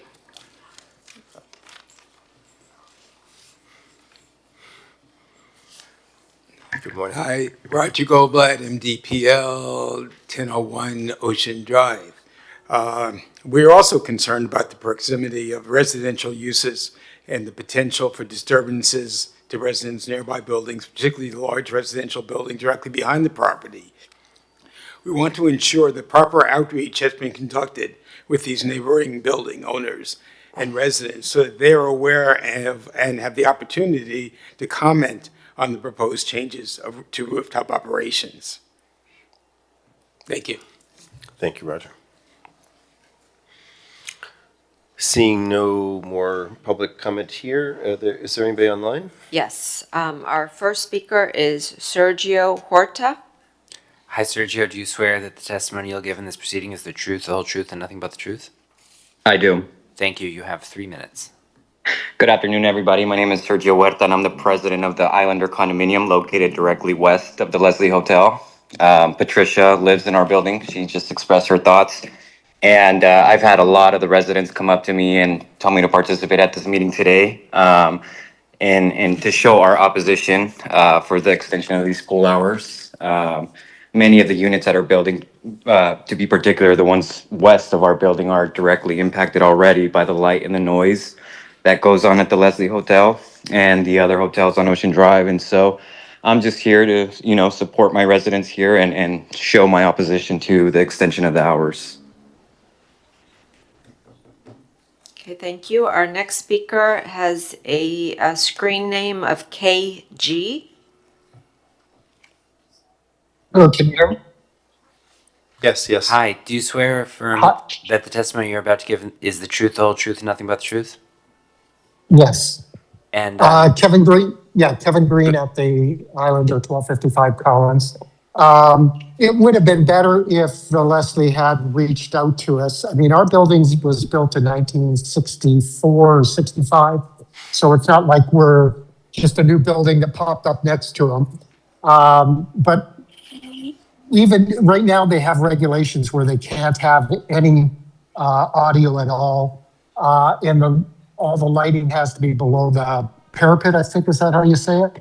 So really concerned about extending the hours, because right now it's basically till sunset, so then it's nice and dark, but our windows are directly, I mean, just across an alley from there, and being open till 11 o'clock and then 2 o'clock on some occasions. I mean, that's just gonna be lighting up people's bedroom windows. Their bedroom windows are what's facing the hotel deck there. And the Leslie has been good neighbors, but they did not reach out to our building to try to, discuss possibilities of how they might be able to mitigate some of the things. The other thing is hotel guests. That's one thing, but I believe I read that it was hotel guests and their guests. So now all of a sudden, people are bringing up people, and it's starting to become successful. Now there's drinking and parties going on till 1 a.m., 2 a.m. on the weekends. It's just not acceptable. Thank you. Okay, thank you. I see no other members wishing to comment. Okay, with that, we will close public hearing and did you want to respond to any of the public comments? Yes, I just wanted to say that this 2 a.m. Request that we're doing, it's basically, we're thinking about two dates. It's the 4th of July and December 31st. This is when we have this fireworks, and our guests usually go up to the terrace and they want to see the fireworks from that area. So I would be more than willing to restrict this to those dates, and so that there's no fantasy that we're trying to do a 2 a.m. something throughout the year or things like that. It's not our intention, and we will no problem to be bounded to it. Okay, thank you. Staff? Mitch? Yeah. Thanks, Yes, John. go ahead. Is that something we Thank could you. do? It is something you could do. I think it's better done through the conditional use permit process, because the planning board is the body that has jurisdiction over any rooftop use that includes alcohol that is in proximity to a residential building. But I think if we wanted to modify right now it says the holidays, right? If you wanted to say New Year's Eve and 4th of July, but we do think it's important to include the condition that in the event a conditional use permit is granted for the rooftop, the hours of operation shall be authorized by the planning board, shall control. Yep. So that we don't have dueling times, which would be impossible for the city to enforce. Right. Yes, right. And if I could just point out Please. to members of the public who are concerned about this, any service of alcohol on this rooftop will require, it's not like if the board modifies these conditions today, that they'll be able to do that immediately. That will require a hearing in front of the planning board as a conditional use permit. If the planning board approves that, the planning board maintains jurisdiction over the use of the rooftop, and any complaints or noise violations or any other type of violation of a planning board order is subject to a modification and revocation hearing in front of the planning board. So it's really, in staff's opinion, the more appropriate mechanism to enforce and control the rooftop uses that serve alcohol. And Debbie, just based on where the discussion's going, maybe the order could be amended to say the hours and dates as authorized by the planning board. Yeah. Shall control. I think that's a good idea. Thank you, Nick. Okay, so any questions for staff or comments that you'd like to make? I mean, what we're really doing is we're giving up our oversight to the planning board. And I think that that is absolutely the way to go with a conditional use permit. And for all the people that are worried about how many people are going to be on the roof, there's only 50 people allowed. It doesn't matter whether they're the 50 people that are staying at the hotel or their friends or guests that are coming. 50 is the maximum. And if any of the people across the way see 51st person, call code compliance. That'll take care of that. So I think that, from our standpoint, we really need to follow staff recommendation. I think it's perfect. Thank you. Yes, Lindsay. So, I mean, I'm looking at this and seeing this order that was originally issued in 2010. We're now 15 years later. So far as we know, they've not had any sort of violations or anything lodged or, found to be, viable. So I think I'm willing to now cede the authority to the board that does this on a regular basis rather than us, I think that, again, and it'd be different maybe if this had changed hands and it's a new operator and they don't know, we don't know what they're going to do, but for the last 15 years, it seems they've been operating in accordance with the requirements. And, my oversight over alcohol use and hours of such outside of the context of approving a project before me, I think I'm willing to cede that.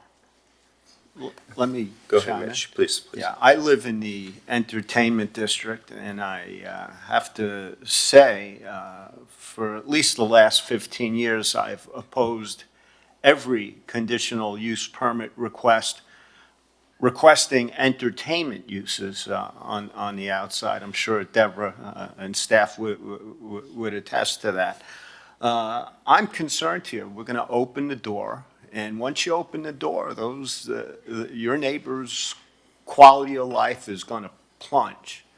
And I understand the impacts loud and clear. An example could be the Moxie. The final order said no entertainment on the roof.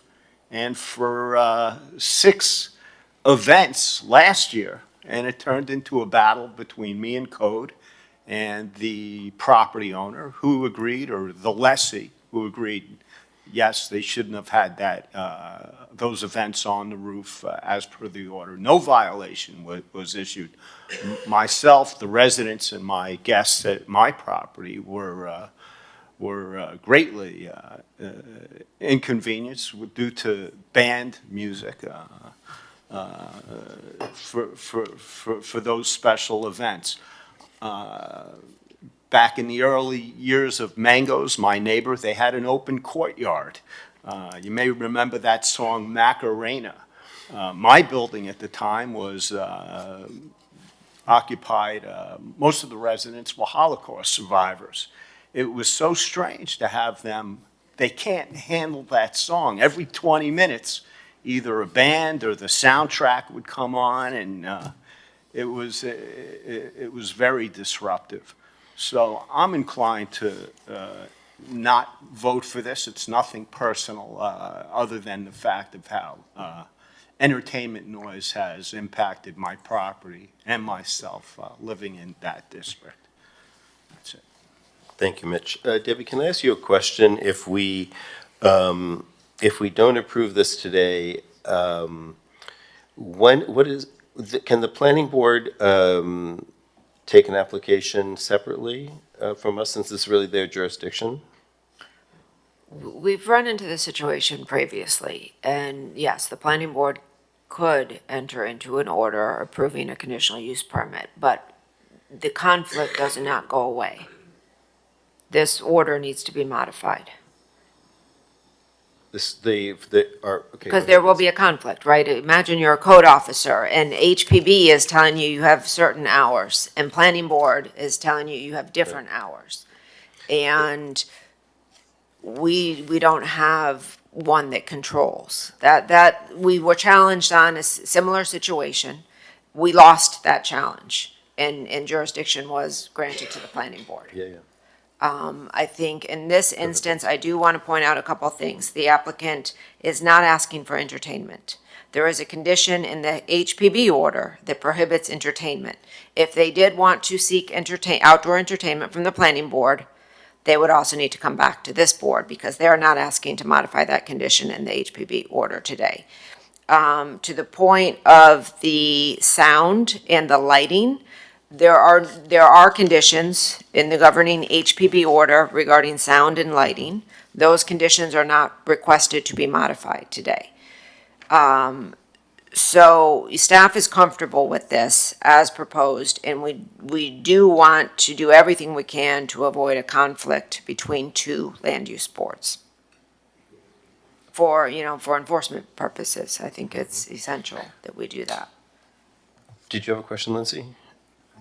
Yeah, I You do. do? I Okay. do. I'm sorry. I just want to ask this on the record. Is there anybody else who's subject to these type of requirements in this district? This is the most restrictive one that I'm aware of in Ocean Drive or Collins Avenue. Again, as Juan Pablo stated, this was like the first One of the earliest, I get it. And I think people were, reasonably so nervous of rooftop uses. So this list of restrictions is the most restrictive that I have personally seen in this neighborhood. Elizabeth, So, 3 questions. So if we. can you put the mic closer? Yes. I can barely hear you, and I Okay, sit right next to you. I am always fighting with mics. So if the hours they are requesting for, they would be more in line with the other properties in the neighborhood? Yes. So the other 2 questions I have are regarding the conditional use permit. If it goes to planning and they have a conditional use permit approved, how long is that conditional permit good through? It's good in perpetuity as long as the planning board does not revoke or modify the conditional use permit. So the good thing about the planning board's jurisdiction is they maintain jurisdiction over multiple owners throughout the life of the building and the use. If there is a change in ownership, for example, that would require going back to the planning board as a progress report. So the planning board does maintain jurisdiction. They also maintain the right to revoke or modify. So if they get complaints, neighborhood complaints about noise or whatever they have not been allowed to use the space for, then that would trigger potentially the plan. Yes, the planning it to would revoke definitely them. trigger a planning board discussion. Thanks. And, did you have something you want? Oh, great, go ahead, sorry. It's my opinion that people up on the rooftop right now are drinking anyway. They're just going down and buying the drinks and taking it up themselves. And I think the owner would like to be able to have somebody serve them instead of making them go downstairs and get the drinks and bring them back up. That's just my opinion. I'm not asking for you to say yes or no to that. Well, I'm glad I wasn't your high school teacher, Ray, because I know you've got it all figured out. But I did want to ask Debbie, because one of the things that concerns me is what Roger brought up in terms of the precedent for kind of having the neighbors come in without either knowledge and the applicant saying that there was no knowledge of, that he didn't reach out. Were the neighbors kind of notified Yes, by they usual would have, process? by the usual process, which includes the mail notice, as well as a site posting and a posting on the Miami-Dade County List of Meeting website. So this was properly noticed. Yes, okay. And for that matter, the conditional use permit application would also be noticed. Yes. So that the neighbors would also be notified regarding Okay. that if that moves forward. And another question for you, just on that line, it was pretty clear from the people, at least who spoke to us today, that there was no communication between them, even if they were notified. And that's something in many instances we try to encourage. Is there any, would there be any advantage that you could see to continuing this to a date certain so that any potential conversations could take place? I mean, I think we always encourage communication with, especially with residential neighbors. However, I think those discussions would likely be more productive during the planning board application process, because the planning board will make the decision about the hours and the noise. Well, the noise level is going to be ambient, because they're not asking to change that. But I think the planning board in a conditional use permit can impose additional conditions, subject to negotiations with the property owner and the neighbors. Right. So I think it would just be more beneficial to have more detailed discussions at that point, because this does not do anything. This does Right. not allow them to serve alcohol on the roof. Right. This The modification. planning board is the one that will do it. Correct. Right. So we're this just- really does not change. I mean, the hours are slightly enhanced, and honestly, they're clarified more than anything, due to the fact that previous hours had per month the different hours, which is somewhat unusual. I haven't seen that before. This would just differentiate between work week and weekend hours and holidays. And so, yeah, I didn't. But if this gets approved today, they cannot serve alcohol, and I will be 100% honest with you. I agree with Ray, right? Bring up your own bottle of champagne. They don't do that there. They have signs all over the rooftop that no one can drink alcohol. They have been incredible managers of this property, and it's almost hostile, right? If I'm on vacation, I go up to the roof and I see a sign that I need to leave because I want a glass of champagne. But they have been, which I think it goes to the fact that not only did I find no violations, I found no complaints registered with code compliance over the past 15 years. And we know there are people very close to that rooftop who could have complained. Yes. All right, so we're really voting on just whether or not this application can pass to the committee, to the board that would actually be, have the jurisdiction over what's being approved here. Okay. Correct. All right, just wanted to clarify that. So with that, I think we go to, we finished board member comment, and I would accept a motion. I make a motion that we approve the modification, or which way is it? Yeah, the modifications to the previously granted certificate of appropriateness with conditions. I second that. Can I make a friendly amendment just to Sure. make sure that we incorporate the revisions? So one would be that as the applicant has stated that it would be July 4th and December 31st only until 2 a.m. And that in an event a conditional use permit is granted for the rooftop, the dates and hours of operation. So Correct. those minor changes. You okay with that? Well, I'm fine with that, but it would be, the planning board would do that, but yeah, okay. Okay, so we're okay with Yep, that You okay? I second amendment? it. Okay, all right, thank you. Okay, let me call the roll. Ms. Camargo? Yes. Mr. Meyer? Yes. Mr. Novick?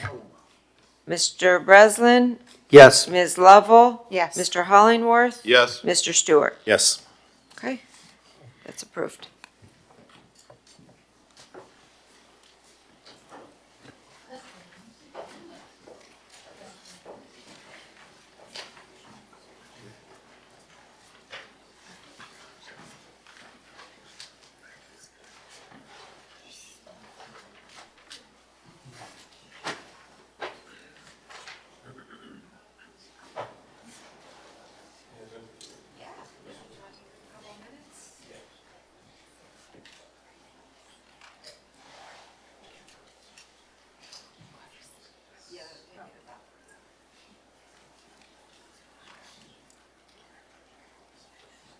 We're just going to take a quick 2 to 3 minute break.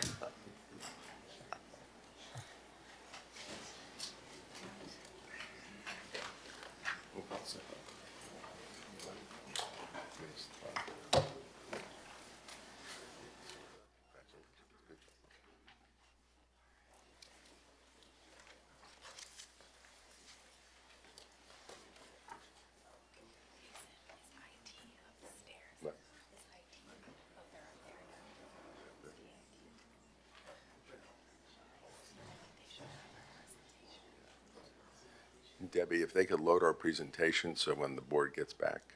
Yeah, can we pull up the presentation? We're moving on to HPB, let's see, 250662. When we return. Let's see, here we go. Got our chairperson back.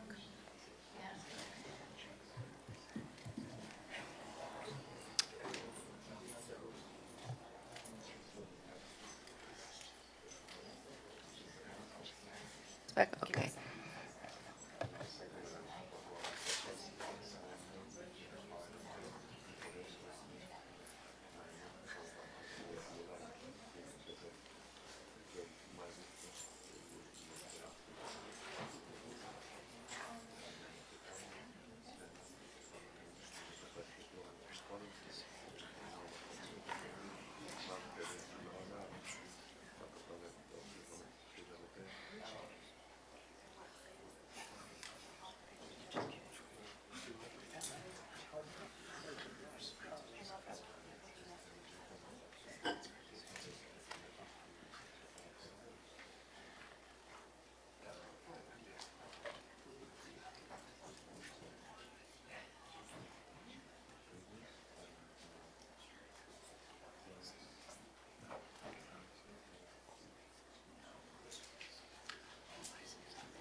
Okay, we're going to go to the next application on the agenda, which is HPB 250662. This is 3425 Collins Avenue. An application has been filed requesting modifications to a previously issued certificate of appropriateness for the partial demolition, renovation, and restoration of the existing 16-story building, including the total demolition of the previously existing 1955 South Addition, the construction of a new 16-story detached ground-level addition. Specifically for this application, the applicant is requesting modifications to the design of guardhouses and the detached residential addition. So Debbie, I'm going to need to recuse myself from this item. Very good, and we'll give you the form to fill out, which you can bring back to us when we conclude. So, Mr. Chair, this is one of the applications I was referencing earlier. The original approval for this actually dates back to 2011.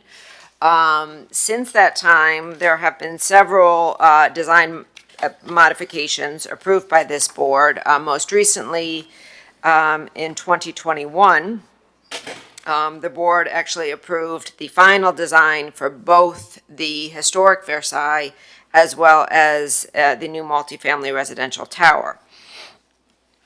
Since that time, the applicant has received a full building permit. The project is currently under construction, and we look forward to its imminent return to active use. The applicant is currently requesting design modifications to, again, both the guardhouse portion, which is the front of the property fronting on Collins Avenue, as well as the new residential addition. With regard to the guardhouses, the applicant is currently proposing to eliminate the westernmost guardhouse. There were two guardhouses originally approved by this board. They're eliminating the one on the west. They're consolidating the guardhouse functions into the eastern guardhouse and slightly expanding the guardhouse on the east to accommodate all of the required functions. This modification also results in the elimination of an exit drive onto Collins Avenue. Staff is extremely supportive of this particular modification, which should enhance pedestrian safety and the pedestrian experience along Collins Avenue by eliminating that curb cut exiting the property. So we have no objection to this and are supportive in recommending approval.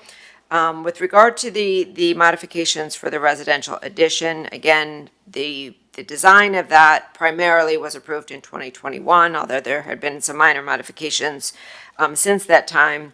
The overall design was approved by this board in 2021. Currently, the applicant has reached out to staff as they are going through their construction documents and their engineering of these elements. It has been determined that in order to try and create something similar to what the board had approved, the engineering is going to result in much larger elements. Not only that it's like a vertical screening, not only would all of those elements need to be significantly increased, but the attachment detail would also require significant upsizing. So in lieu of the renderings that the board had previously approved, the design intent would significantly change in terms of, I think the applicant has stated it would be about 6 times bulkier, this type of screen, than it was shown to the board. So after the applicant approached us, they expressed concern that they believed, and the design architect for the project agreed, that that would have a significant adverse impact on their original design of the building and their intent of the building. Therefore, the applicant is requesting currently to remove that element. Staff is supportive of the modification. We do believe that even without the screen, the building still has a very high quality level of architectural design. The removal of the screen, we've noted, also better expresses the original folded paper design concept with the elimination of those vertical elements. So we are supportive of the requested modifications. And we really do hope that construction continues at the current pace and this property returns to active use as soon as possible. So with that, I am available for any questions the board may have. I just have one question for you, Debbie. In the consolidated order, it includes both the certificate of appropriateness and variances. Today, we are not addressing any variances. The variances were all with the planning board, is that correct? The variances were previously approved. And they are not asking to modify any of those variances today. Yep, thank you. All right. Good morning, Good morning. Mr. Chair and members of the Historic Preservation Board, Neeson Kasdan and Marissa Amuel of Ackerman, representing the applicant. Debbie has expressed this, if we could please, well, we have there we go, have the presentation up there. This is for modification solely for the exterior design of the residential tower and guardhouse. With us here today are Mehul Patel, who is the Director of Development for OCO Group and the Amman Project, Barbara Pertizzoli, the Architect of Record, Chad Atkins from Island Planning, the planners, landscape architects rather, and also Nicola Polo and Joe Speranza from Linder Group, the consulting engineers who are from Germany, who did the specific analysis and study of the lattice work that we are proposing to remove, as well as Don Klein from Klein Engineering, the structural engineer, really here to talk about the sort of remarkable effort that they've undertaken to save the structure of the Versailles, which we will show you briefly shortly. This project, as I think you know, is the final piece of the Faena District, which has been a transformative redevelopment for this city that consistently balanced the preservation of Miami Beach's historic fabric with the introduction of world-class, contextually sensitive new architecture. Our team has worked closely with this board over many years to ensure that every phase of this project honors that legacy, and your chair has been participated in this over the years as well. Before we go into the modifications, I know a number of the board members expressed an interest in seeing the saving and of the existing Versailles and how that is being done. It is an extraordinary effort. So we'd like to give you a construction progress update on that. And let me go right here. And we'll have Mehul Patel take you through it. I think you'll be fascinated. And after this hearing, I know some expressed concerns about visiting the site the hearing due to the quasi-judicial nature of the hearing. But in the future, if you'd like to see this remarkable effort, we'd be happy to arrange tours for you. One thing I can assure you, by doing what they are doing, by saving the exterior structure of the historic Versailles Hotel, and then incorporating the new structure within that, that is costing them, it is fair to say, safe to say, tens of millions of dollars more than if they were able to have demolished it and replicated it. So it's an extraordinary effort, and I think we'd like to share with you, Mehul, if you would, briefly take them through this construction project update. Absolutely. Thank you, Neeson, and thank you, members of the board. It's, after 15 years of this project being talked about, across, Miami Beach, we're really proud as a company and as a team to really finally see construction progress, move forward on the site. And I'll keep my comments really brief. Here you can see, the extensive kind of redoing of the stucco. The condition of the building, it was vacated in 2011, and by the time we didn't come into the picture until 2020, 2021, the building had severely deteriorated. The exterior, and of course, then the structural side as well, but we had to painstakingly redo all of the stucco. In this bottom picture on the right there, you can see actually we also input scaffolding inside every single floor of the building to, keep it structurally sound, while we actually had to do the demolition of other parts of the building. And then, in order to prepare the site to actually excavate for the basements, we had to remove the existing foundation, removed hundreds of timber piles, because again, we had to excavate down 40 feet below, probably the deepest excavation in Miami Beach history, to get to that basement level. And now in the top right corner, you can see now we're doing the very careful work, what we call deep soil mixing, which allows us to actually then excavate the site and keep water out of the site, and then putting in auger cast piles, micro piles, and so forth to go ahead and do that all very carefully around the existing facade, which is supported by this 870-ton exoskeleton of steel that we built all around that existing facade that's supporting it today, and that will do so while we continue construction. And as you can see in the bottom left corner, kind of an aerial view, the hotel site on the north, the residential on the site on the south. The residential site, the 2 basement levels have just been poured. We're pouring the grade slab today, literally, and you're going to start seeing the new residential building go up, and then the hotel building will follow shortly thereafter. The excavation is going to start before the end of the year, and then you're going to see that original Versailles Tower kind of really take shape in its new form. And we're really excited, of course. We have about 100 workers a day on the site, and that's going to increase exponentially as time goes on. So that was a quick just update on the progress. We can certainly answer more questions about that, but we're very proud to finally see progress on the site. So, Thank you, Mehul. Now I'd like to briefly discuss the guardhouse modifications. The proposed redesign of the primary ingress and egress was undertaken in response to FDOT requirements. As part of the revision, the dedicated right turn rejection lane was eliminated, resulting in 1 curb cut instead of 2, which is always the more desired outcome from a pedestrian perspective. As a consequence of the revised driveway configuration, the 2 originally proposed guardhouses were deemed unnecessary, one of which was set within the required setback from Collins Avenue. A single guardhouse is now proposed. This shows you the driveway configuration. If you see to the right, the current approval with 2 curb cuts for the exit driveway. On the left, you see the now proposed one, which would be 1 driveway instead of 2. And this shows you how it operates on the site plan. A single guardhouse is now proposed, aligned with the consolidated point of entry.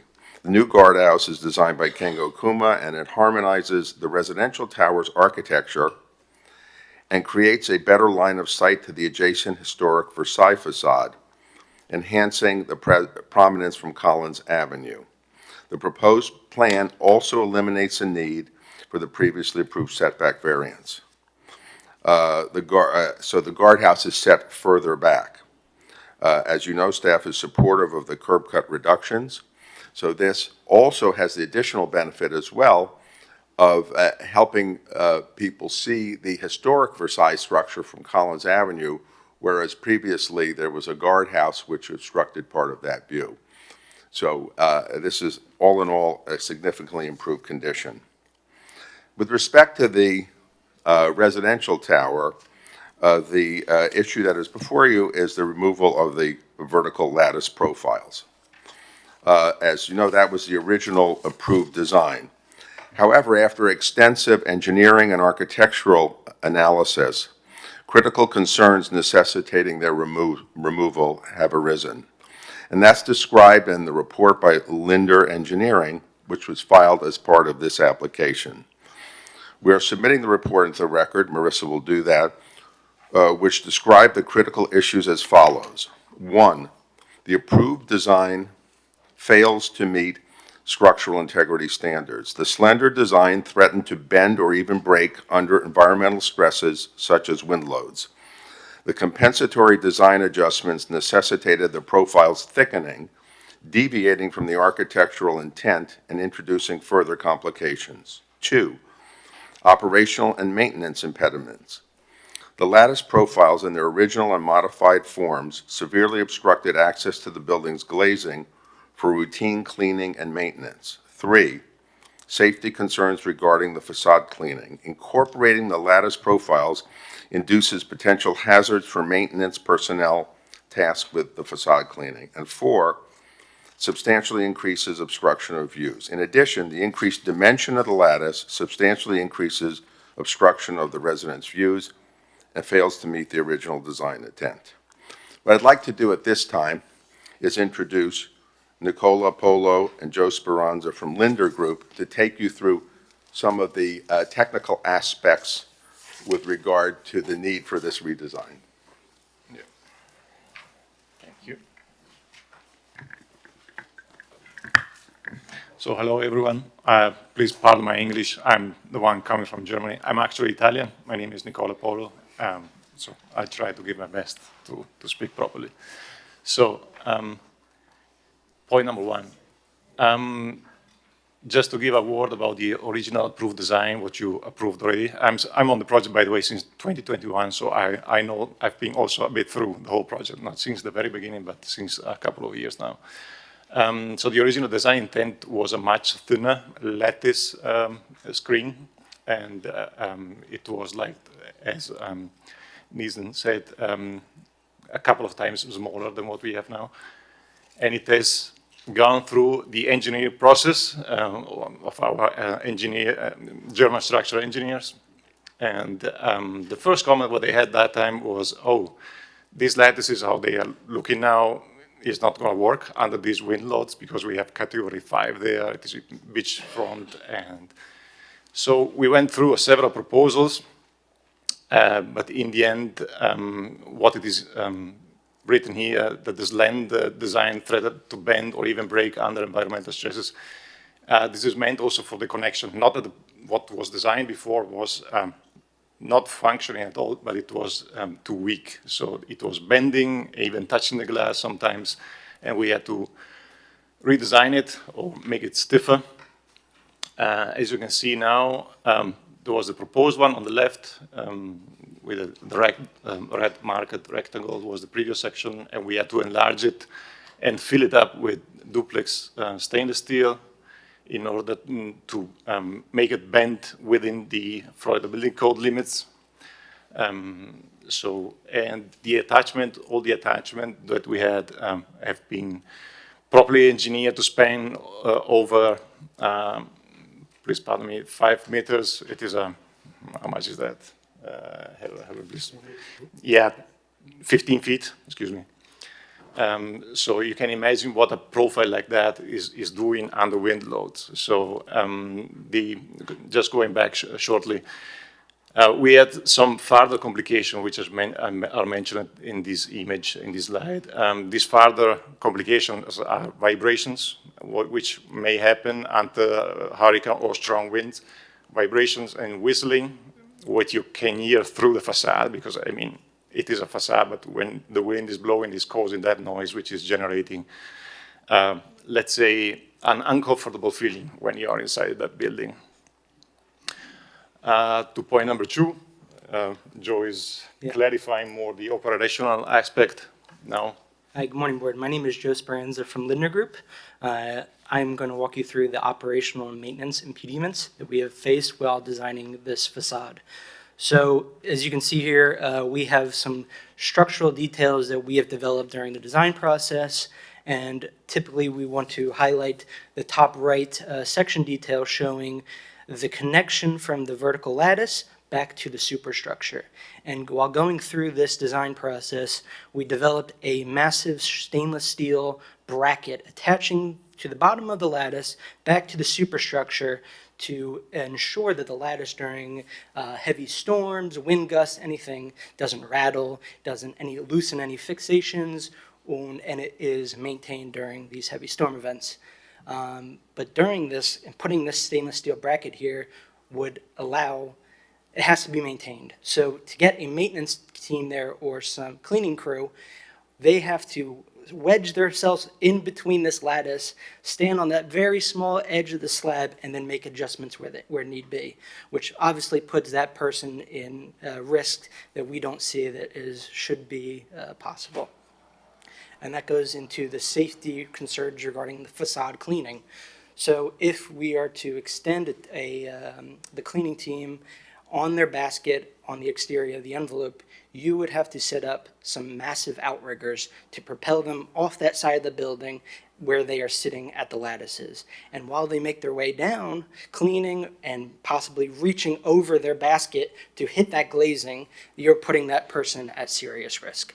And as they work their way down, it's absolutely, they're going to bang their way into that lattice in the basket, possibly loosing fixations that they have to ensure as they make their way back up, that they have fixated and everything is intact.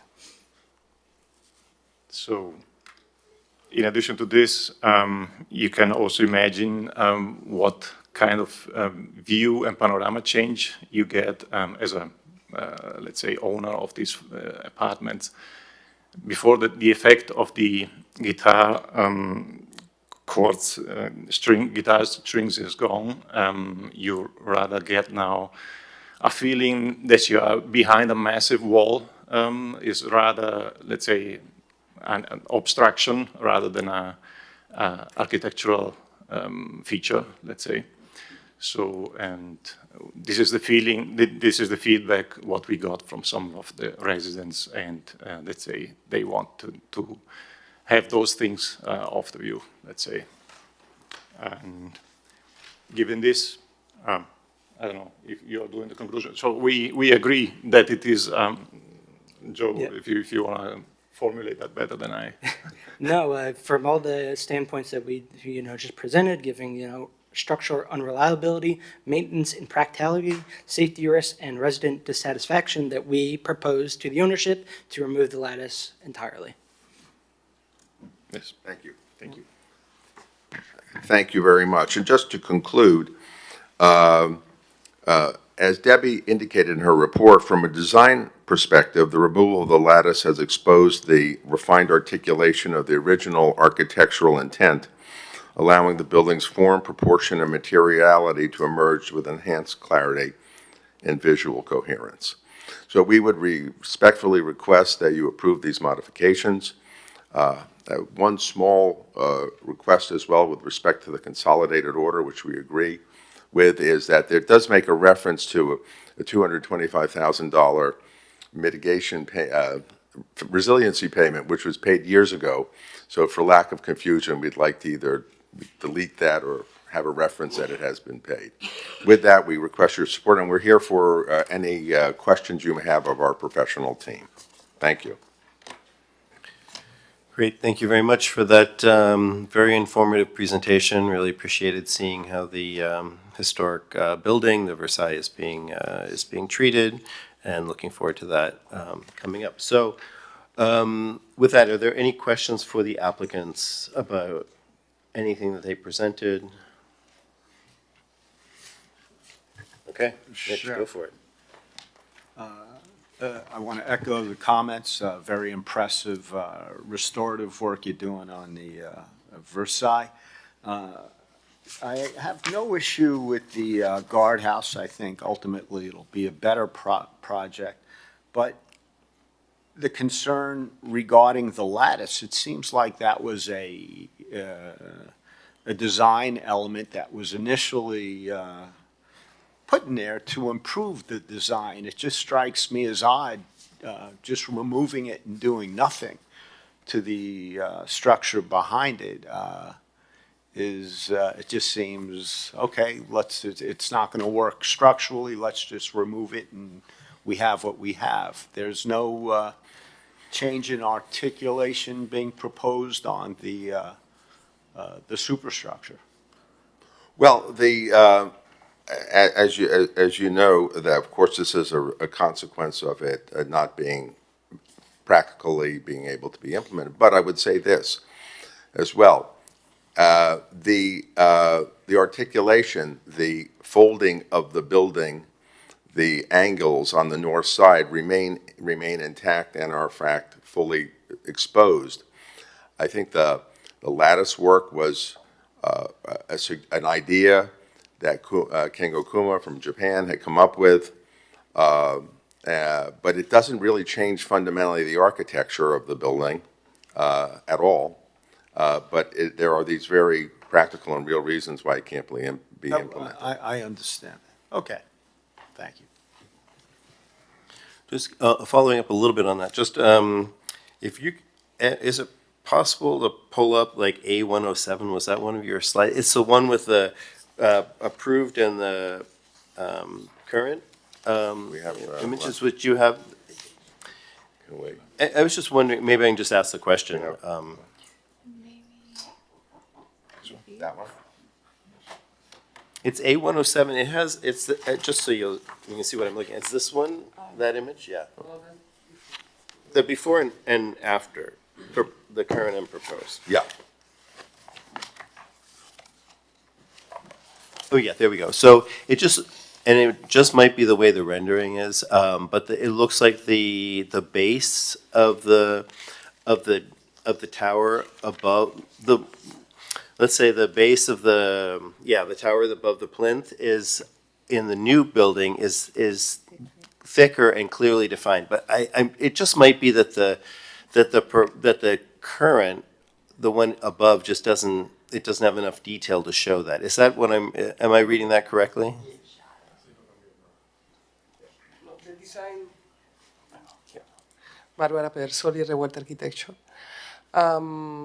The design of the tower itself has not changed. Okay. I think it's the rendering and Perfect. angle and the landscaping and Right. all that. Yeah. I just was anticipating that somebody might see those and see them as being different. Thank you very much. Perfect. Oh, I should have just waited for you, Elizabeth, knowing you would have had that question. Yes, okay, perfect. Any other questions for the applicant? Ray, you seem ready to. Just personally, I think taking the lattice off makes the building look much better. What happens when you have pre-sales with your clients? Do you have to get them to say they like that design as well? I don't think that this is a necessary material change, but I don't know that any of them would object either. So I think it's fine with purchasers as well as with, obviously, for our own technical reasons why we need to do this. Can I take 2 minutes? Of course, go ahead. Just 2 minutes. Just out of curiosity, these elements were simply supported one span, correct? One span, yeah. Simply supported. Yeah. Conditioned on the ends, right? Yeah, they were hinged both. They were not. So each one, you're treating it as a components and cladding, right? Per South Florida Building Code, these are components and cladding elements. Yeah, exactly. Mm-hmm. The tributary width of it can't be more than 6 inches, correct, based on what you're showing, of each element? It is, I think, 5, 6, 7, up to 7 inches width. 7 inches, And 7-inch thick. It is, tributary width, right? 1.25 inch width. And with that, you actually couldn't make 3-inch sections work, aluminum? No, I'm just curious. We had that option, but it was getting much wider. Yeah. So it was working, but then there was obviously from architectural side the wish of making thinner as possible, and that's why we had to fill up the higher ones on the penthouse levels, which has the bigger span, and on the north side of the building. Sorry to interrupt you. Is that what you meant by 15 feet? Is that the upper levels? Yeah, The 15-foot I spans? apologize. It is 5 meters, so I need to change. No, that's it. 5 meters. right. Yeah, You're It's you're right. roughly Thank you. 15 Yeah. plus. Exactly, I see. that area, and then there is one side of the building where the highest wind load is, and we had to fill that up according the wind study report what we have from CCP. We had to fill those as well. So Yeah, I was just curious because to me it would have worked with 3-inch members at that tributary width. But okay, interesting. Thanks. thank you. All right, with that, I don't see any more questions. So board disclosures, anybody have anything to disclose? I received an email from Neeson, but we had no communication after. I did as well. I think we all received. Yes, I think we all did receive Neeson's kind invitation to go out to the site. So thank you, Neeson, for that. And with that, I guess we open it to the public hearing. Roger? Again? Roger Goldblatt, Miami Design Preservation League, 1001 Ocean Drive. We appreciate the extensive investment resources being dedicated to preserving the facade and reconstructing the Versailles Hotel. It really is a great job. However, we have concerns about the proposed modifications to eliminate the lattice work facade elements of the new tower. While we understand the applicant's engineering concerns, we believe these design elements were fundamental to the approved design's character. We're concerned that this lattice work was an integral part of the original design approval, and the applicant is seeking to walk back these commitments years later. There should have been sufficient research and feasibility analysis conducted at the time of the original approval, particularly considering how far along the project is now. The floor-to-ceiling glass elements now become more prominent and feel disconnected with the overall design. We feel it looks a little bit more like a lot of other buildings all along the strip. We would welcome the opportunity to meet with the applicant to discuss design alternatives that could address their concerns while developing design that is more contextually compatible with the surrounding district. Thank you. Thank you. If there's anyone on Zoom wishing to comment, please raise your hand. I'm seeing none, Mr. Chair. Okay, thank you. Applicant rebuttal to the public comment? No. Okay, then we will open it to board comment. Anything? No? Randy, no? Ray? I think relative to maybe what Roger said, is design changes over 10 years. And what you look at building today is different than what it was 10 years ago. So maybe there was some thought of, gee, why did we ever put that cladding on the building? Let's take it off. And I can't say personally that I disagree with that. Okay, thank you, Ray. That's all. Haskell, did you have anything else to add? No? Mitch? Sure, and thank you for pointing this out, back to A107. What did you call that? I call it a soffit, you called it a... Yeah, you can call it a soffit, I called it the base of the Okay, tower on the plan. the base, so that has been modified?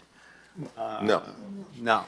It's just the rendering is... I'm referring to this area above the... It's a rendering. Correct, it's the rendering that's in, Right. this rendering But I- obfuscates that whole piece of it. Okay, okay. Yeah. Very well. Okay, that's it. Elizabeth? No, just, Ray, I respectfully disagree with you. I understand building designs change, but I felt like the lattice added a layer of detailing that enriched the facade, given that otherwise it became floor-to-ceiling glass facade elements. But I do understand the technical difficulties and constraints given, but yes, they should have been researched in the beginning, I understand, but building codes also change, and I believe the wind speeds have increased in those 10 years, so that adds to the challenge to make structural elements work. If I may also. I'll let you just jump Sure. in after we're, I was gonna say that when I was part of this process, when we were reviewing that, it was a Kengo Kuma design. It was his design that brought there were no vertical elements in the Versailles that they were trying to respond to. It's kind of part of his sensitivity, the delicacy of his design. So I was thinking when I saw that these came off, I was like, well, what did the architect say about this? Because they were his proposal, not anything imposed by the board or even asked for by the board to, contextualize the building at that time. So I was going to ask that, but it's neither here nor there. So I understand. I just thought somebody had a big uh-oh moment when they realized that the essential design features on the facade were not actually going to be able to be there, and if they were thickened so that they could actually withstand the wind loads, then nobody could see out. So, and I think the solution is, you know, it's, if the architect is okay with this, that's, I think that's a solution that we can live with. So, all right. So those were all the board comments. Did you have anything you wanted to add? No, I just wanted to mention to Ms. Camargo's comment, it's understood. You know, at the site plan approval is conceptual. We don't get into the level of engineering that is needed to, until you're ready to develop your construction drawings. And then you find out sometimes, oops, this can't be done. And so that's what happened. Okay, so I'd like to entertain a motion. Mr. Chair, would that include Yes. the modification of 1A where the 225,000 has been Yes, paid I would already? assume. Yes, staff has no objection to striking C1A because that has been completed. I would make a motion to approve the modifications of the previously issued certificate of appropriateness with conditions. I'll second Ray's motion. Okay, let me call the roll. Ms. Camargo? Yes. Ms. Lovell is recused herself. Mr. Novick? Yes. Mr. Meyer? Yes. Mr. Hollingworth? Yes. Mr. Breslin? Yes. Mr. Novick? Yes again. Oh, sorry, Mr. Stewart. Vote off. Yes, Yeah. yes. Vote early We and never often. asked. Okay, that has been approved. It's unanimous. Thank you very much, and I Thank would, you. again, extend the offer. If any of you would like to visit the Yes. site, we'd be more than happy to do it. And also for a little bit of additional historic reference, some of you on the board may know it or some may not, but Mitch Novick has had a intimate involvement with this project because it was at his initiative that the Jack Stewart mural, which was on the 1955 annex, was saved, restored, and given to the city. It's now a homeless mural. But it's been restored. But it's been Thank you, Mitch. Hopefully, it'll be installed on the new fire station, wherever that may go. Yeah, if they finally put it where it's supposed to be, Thank you very Thank much. you. where we approved it. That is a conversation for another day.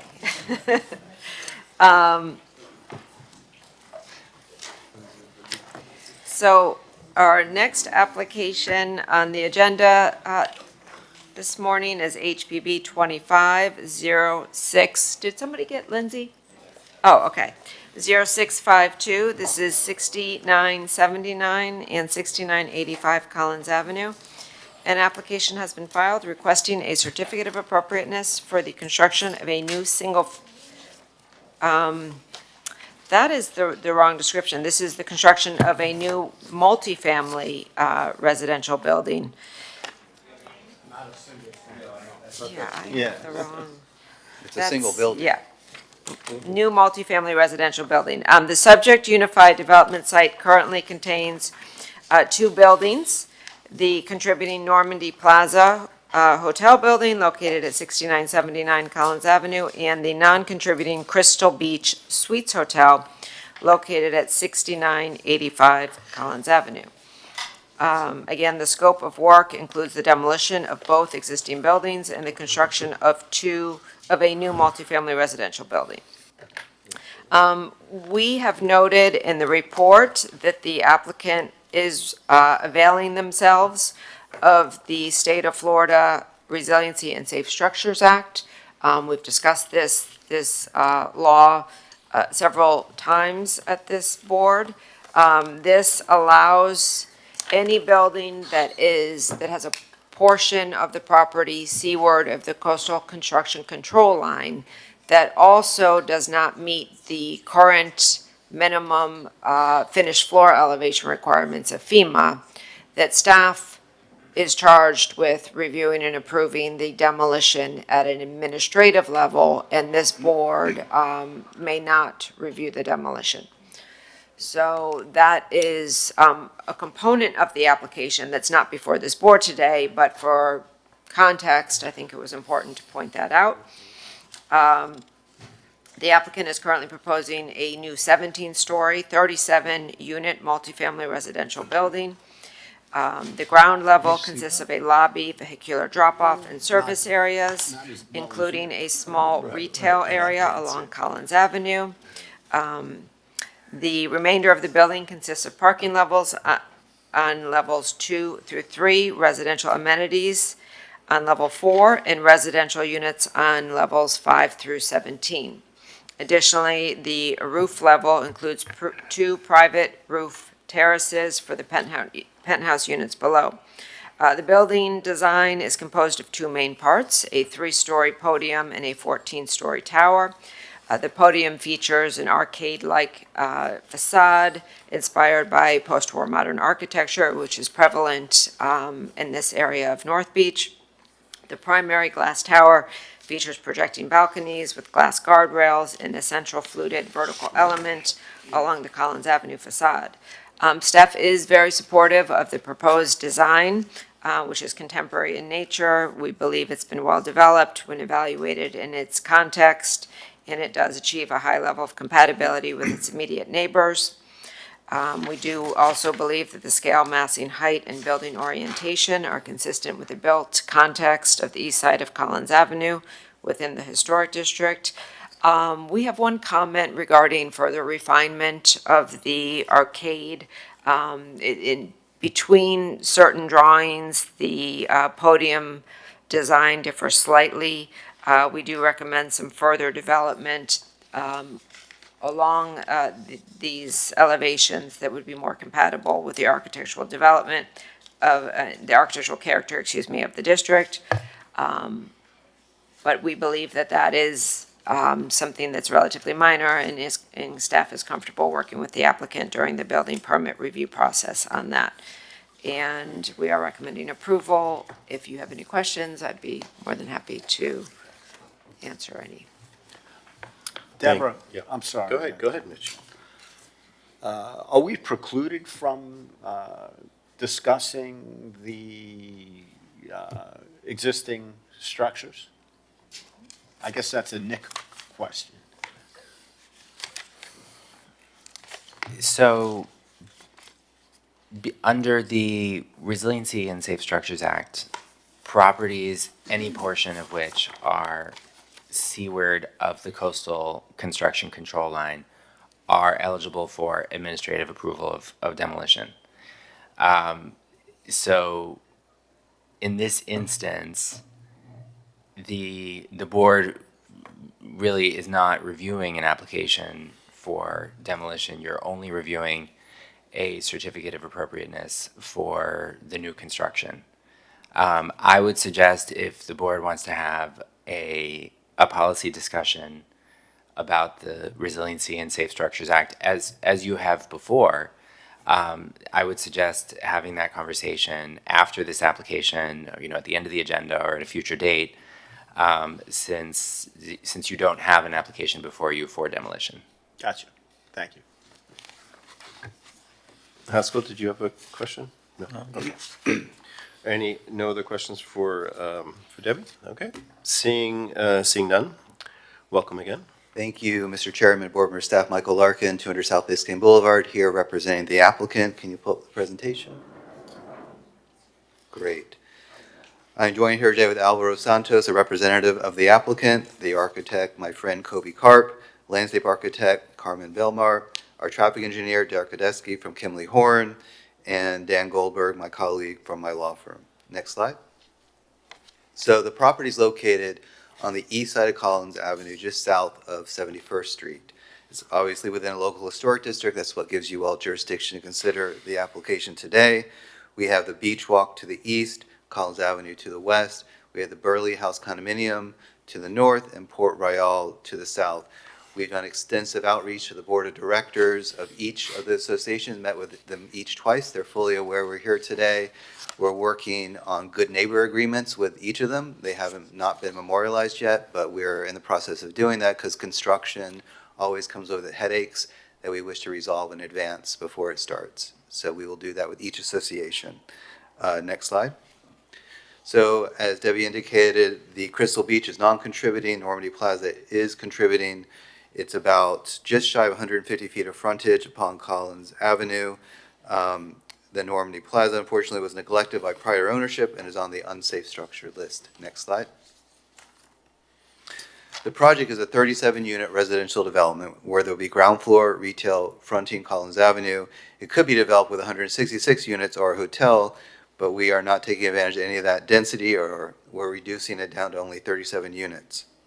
As we'll get into it shortly with Kobe, the project features a much lower profile podium that is less overwhelming to pedestrians and a carefully placed tower component that minimizes the blocking of views and creates great visual interest for the corridor. The overall design is inspired by the pattern architectural heritage of the entire district, especially at the podium level with its signature arches. Next slide. We're requesting a COA for design and new construction. No waivers or variances are being requested. Next slide. We went in front of the North Beach CRA Advisory Committee that's actively meeting every month. We presented them the application, and the two conditions they asked us is to voluntarily proffer a condition prohibiting short-term rentals within the property. We agreed to do so, and they said pay very close attention to the placement of the driveways because we don't want them backing up into Collins Avenue. That's a very active intersection. We agreed. So the Kimley Horn traffic engineer, Derek, can talk about that in more detail if you all would like. And of course, next slide, because we are having such a low density, our traffic trip generation rate is very low, it's actually in the negatives. So we are happy to see that. With that, I'd like to turn it over to Kobe, and he'll walk you through his design.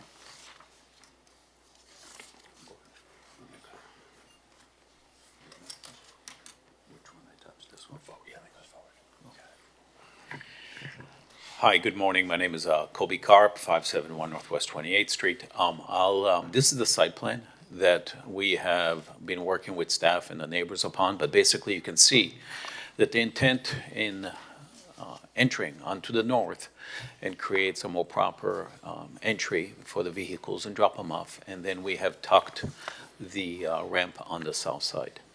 We have kept the connection to the street on Collins Avenue and set it back where the people can sit and be part of the engagement on Collins Avenue and wrapping around the corner to 71st Street. What is interesting is really push the massing of the tower away from the street and while creating a promenade which is elevated and lets people sit outside in a nice way. This is a view corridor that shows really how and the intent is of this massing and how it relates to the neighboring buildings and the setbacks that it does create. Maximizing the vistas by creating a direction for the neighboring properties, which obviously they care about. And this is the relationship. You can see the relationship to the street, as was mentioned, and working with staff, the intent was to keep the podium as low as possible. The architectural treatment on the elevations and the precast materiality is inspiration to some of the architecture that we have here in the community and in the district, which is the inspiration and the direction that we have decided to follow. And that is on the facade of the elevation of the building, and it's also allowed us nicely to keep the pedestal in a more, what we think, a shorter form, about 35 feet. And this is the arches of the precast with the landscaping. I have Carmen here from Whitkin as well. And it shows really there is an opportunity to create an engagement on the corner that does not exist now and has never ever existed, that really creates an opportunity for the public to walk. And not only walk along Collins Avenue or 71st, but also to engage to the beachfront. I'll be just brief on this and show you some of the landscape treatment that we have on Collins that penetrates all the way to the beachfront. And of course, on top of the landscaping area, which is very relevant to the neighbors, especially since we are a low pedestal. And then that's about it. If you have any questions or suggestions, I'm here to answer them. Thank you so much for your time. Good to see you all here. Thank you. Chairman, that's all we have. Okay, great. Thank you very much. Are there any questions for the applicant? No. Randy Ray, no. Haskell, no. Mitch, not yet. Elizabeth, Lindsay. Okay. Yeah, it seems pretty clear. This is I was only going to ask, in your conversations with the North Beach CRA, Was there any discussion about how that entry to the ocean, how 71st Street was going to be treated? I know it's an entry for cars, that's where the cars, is that where they come and go, both out of that? Yes, and that Yeah. discussion did come up, and you can see on the site plan, which I put there in front of you, is that the pedestrian movement is all the way to the beach. Because what happens on the north side, on the Burley, it's basically a loading area. So what we did upon ourselves is we took it as a landscape pedestrian movement all the way to the beach walk there. That's what I was asking, because I see the white on the plan. Maybe if you can pull the plan up on the presentation, you can just walk us through that. I just noticed that it looked like the white area, which would be sidewalk, is kind of ends before you get to the beach. Maybe I'm just meaning it wrong, where there are trees. See, if you go from left where Collins is to the Oh, right you're saying where the beach width of is. the sidewalk is reduced? Yeah, does the sidewalk just end and then people are shuffled out onto the street? Okay, that's a good That's what I was question. wondering. I See don't- the I don't the think white so. and then the green Got it. on the north side. Yeah, the intent is to have folks walk here and then walk in the middle and come to the beach. I see. So they Yes. leave the arcade and go out to the street after this kind of turnaround ends? Yes, sir. Okay. And then continue all the way here, right? All right, that was my question about that condition. Because we talk about those a lot when we deal with properties right at a beach entrance. And I know that's a really popular entrance for a lot of people, particularly who do the beach tennis and volleyball and stuff like that. Yeah, and the CRA did bring it up, and that's why also a lot of this lush corner landscaping is, so that as you walk north or south along the beach walk, you have a nice lush landscaping. You on the see corner. that ahead of you, and is it at the same level as the pedestrian? Or It is is. it on a plan? It is, it is. And you're right, Mr. Chairman, like, a lot of people are not fans of the towers going up in town center right now, but they're coming, and there'll be 4 of them before you know it. Right. And the volume of pedestrians on the Lincoln Road Street end is about 8,000 a day. I can only imagine it's going to get close to that once those towers are also constructed in town Sure. center. Yeah. Thank you. That's all Yes. I had.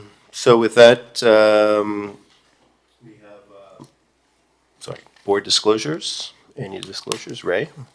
September 3rd, I met with Dan Goldberg and walked the property and got a personal presentation. Very nice. Thank you. Anybody else? No? Yes? I also met with Mr. Goldberg two Fridays ago, I think. Okay. Thank you. All right. With that, I think we open it to the public hearing. One second, Mr. Chair. How come I didn't get such an invitation? Oh, okay. Well, this isn't the time to complain about I didn't either, invitations. so. You did, no paper playing here. You just didn't respond, and I'm not pushy. All right. Thank you very much. We'll have public hearing, and then we'll get back to your response. Roger? Thanks. Roger Goldblatt, MDPL, 1001 Ocean Drive. We lament the loss of the contributing L. Murray Dixon Building, the Normandy Plaza Hotel, and the lack of local control over demolition decisions in our historic districts. However, we acknowledge that the proposed design represents an improvement of the streetscape. We support the project subject to the staff conditions. We agree with Debbie, particularly the inconsistencies and the arch details of the podium. Thank you. Thank you very much. Any further public here? On Zoom, Okay, we on have, Zoom. our first speaker is Kathy, iPhone 2 Kathy. Hi, Kathy. Do you swear that the testimony you'll give in this proceeding is the truth, the whole truth, and nothing but the truth? Yes, yes, sir. Thank you. Please state your full name for the record, and then you have 3 minutes. It's Kathleen Mann. I just have a question are we allowed to talk about demo now? Because we're a resident at the Burley House. So 71st Street is for us, it's our way out. It's going to be impacted, I assume. Am I correct in saying that? You have 3 minutes to state whatever you'd like on the record, and then if there's any response from the board or staff, that'll come after. Oh, okay, all right. That was just really it, and as far as the facade, are they keeping the Normandy Hotel part of it, or is that being taken down in its entirety?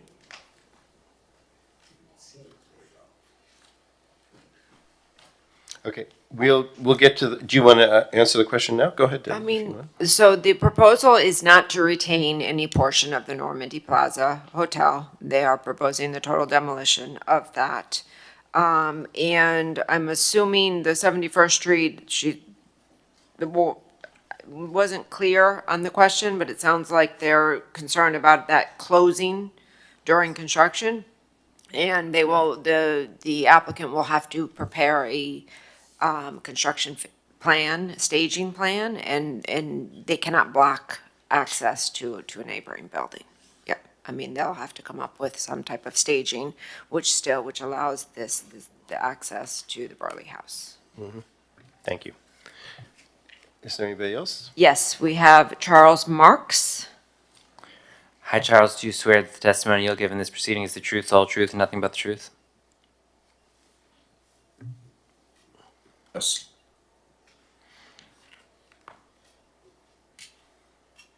You can hear me? Yes. Yes. Do you so Okay. swear? My question is about the height of the building. I know the code is 200 feet. I'd like to know what the new building proposal is how high it's going to be.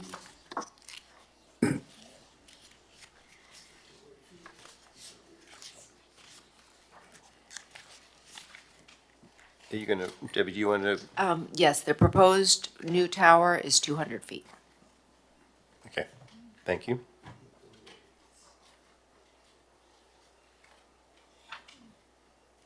And I see no other members All right. wishing to comment. With that, we'll close the public comment. Was there anything the applicant wanted to respond to in terms of the public comment? Okay, all good. Then board member comment will go in terms of enthusiasm. Mitch, go ahead. Michael, perhaps you or your traffic planner could discuss the traffic study. I didn't go through it with great enthusiasm. Derek Tedeschi here with Kimley Horn, 8201 South Peters Road. So we did prepare a traffic assessment. As they mentioned earlier, I think we're expecting a net new 1 a.m. peak hour trip in the morning and a reduction in the afternoon.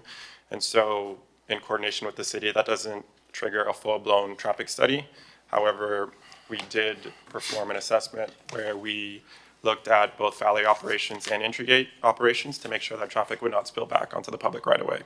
And those results show that traffic can be accommodated on site. Did you consider future impacts such as the 4 towers Michael mentioned? We discussed committed developments with the city staff, and that wouldn't be captured in our assessment. That would have been captured in a full-blown study, but because the project isn't generating trips for that, that's not something that we would have looked at. Yeah, but I think we could all agree that traffic is just going to get considerably worse in the north end based on what's happening up there. Right. So I guess on site right now, you've got an 84-room hotel, and the scale of this project is 37 residential units. And so our projections are just showing a reduction in traffic. So we wouldn't have looked at that as part of the analysis. Okay. Yeah. Thank you. Thank you. Any other questions for the applicant? Yeah, Elizabeth, go ahead. Applicant or Debbie. So going back to the roof, the total height of the building, on the drawings here, it shows that the roof, it's at 200 feet above the total height. But then it has an upper roof that adds another 12 feet, and there is the mechanical area above that. So what kind of encroachments or add-ons are allowed by code? So There are allowable height encroachments, including a roof deck, swimming pool, open shade structures, mechanical equipment, parapets. The maximum height of any encroachment is 25 feet. So the mechanical equipment, for example, is the tallest portion of this project. That would be a 25-foot maximum above the 200 feet. I'm not sure what they're showing here. Yeah, so here it shows that, above the 22 feet. 220, correct. So what's the space between the roof level and the upper roof level? What's that used for? The penthouse units have the rooftop terraces. Okay, so then the penthouse units can go above the maximum height? No, the penthouse stays there, and then they have rooftop Yeah, no, pools. yeah, so that's why I was asking Kobe, because you show here, at least the drawing I'm looking at, it shows like the building height, the roof level of 200 feet, Yes, and then there is another 12 feet that's called the upper roof level, which I'm not sure what's the use on that Bless you. space. And then there is the mechanical screen. bless you. Yes. Yeah, that's trellis work. It's open Yeah, that's trellis. not an actual deck that you can walk on. An open shade structure. It's an open shade structure. So those are allowable up to 25 feet above the 200 feet. Okay, so they're just splitting two areas to break the volume, but they are all pretty much the same usage. Correct. And if you look at the renderings, you'll see the floating open trellis on the roof. That's what it is. Thanks.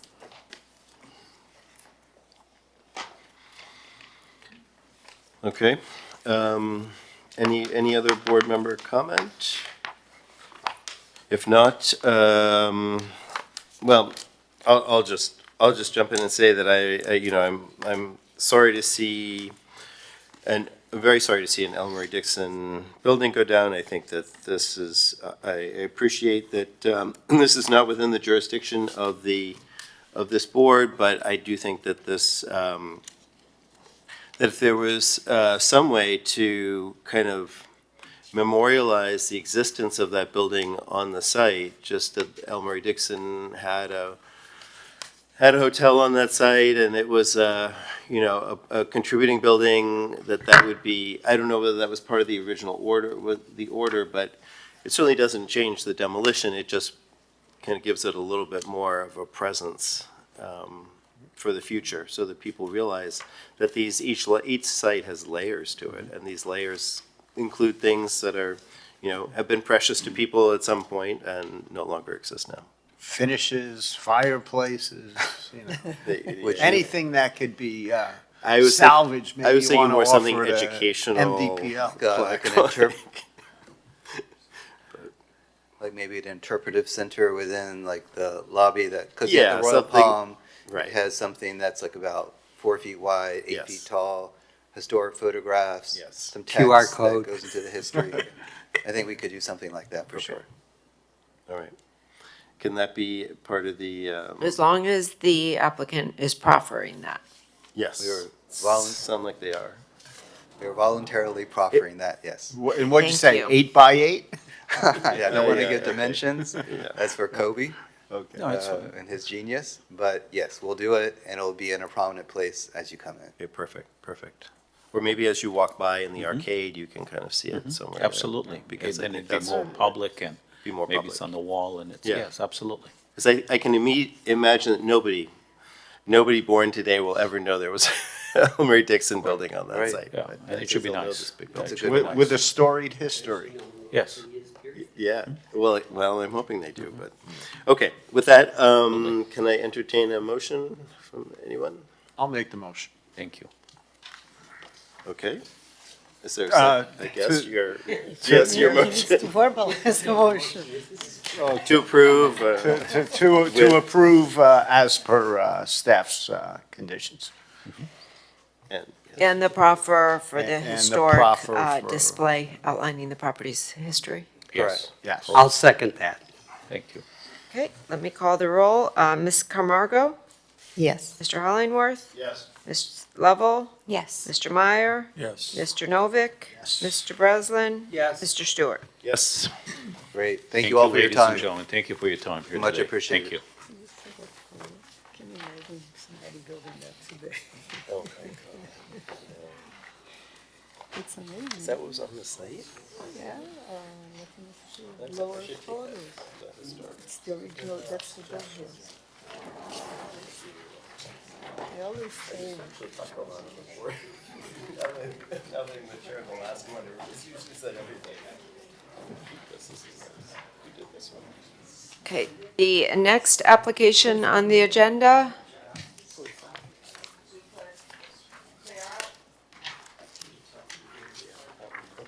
Yeah, that's right.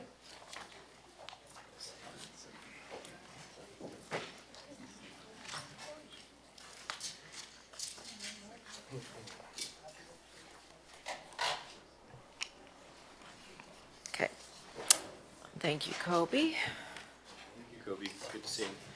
The next application on the agenda is HPB 250657. This is 809 Second Street. An application has been filed requesting a certificate of appropriateness for the construction of a new single-family home, including variances from the minimum lot width and lot area. The applicant is proposing a new single-family home on the existing vacant site. Staff is supportive of the massing and contemporary design language of the new home, which incorporates variations in surface finishes and changes in plane along the primary elevation.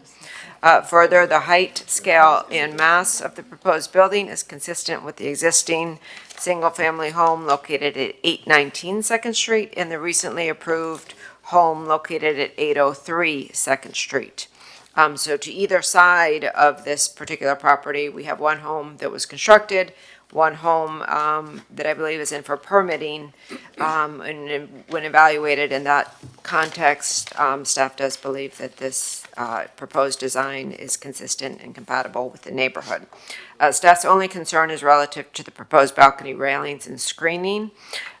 We believe that the railings as designed will probably require an exposed bolt attachment to the face of the slab, which will be visible from the street. Consequently, we are recommending that the railing be designed in a manner that will not require these exposed metal plates or bolts, which is a minor request that we believe we can work with the applicant on administrative level. The two variances are with regard to the existing lot width and lot size. The RPS2 zoning district requires a minimum lot width of 5,750 square feet. The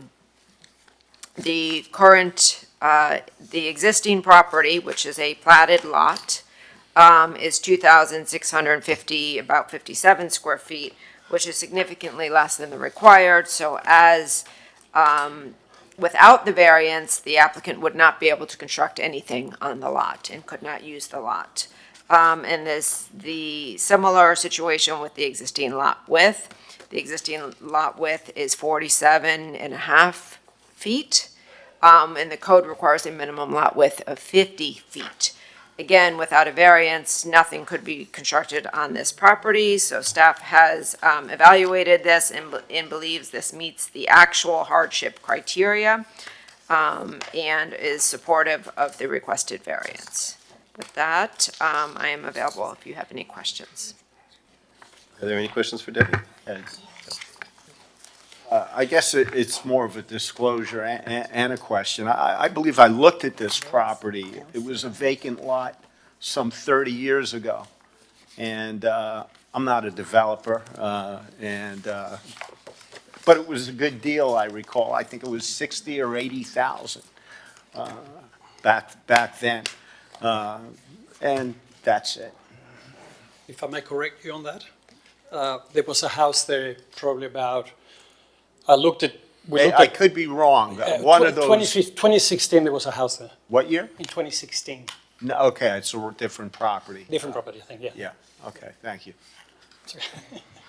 Okay, no questions for Debbie Haskell? No, okay. Please, welcome. Thank you for your time. My name is Ricardo de la Vega. I'm the architect from Studio de la Vega Architects. My client and owner is John Rosenblatt. I think it's pretty straightforward that it's a single dwelling home. It's a missing tooth between three properties. If you maybe just look at page 12, I just want to confirm what Deborah's already mentioned, that in terms of height, volume, massing, it's keeping within the built house to the west, to the left of the drawing, and the one under construction at the moment.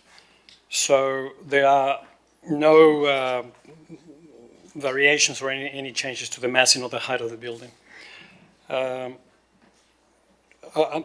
Page 13, which is the first floor.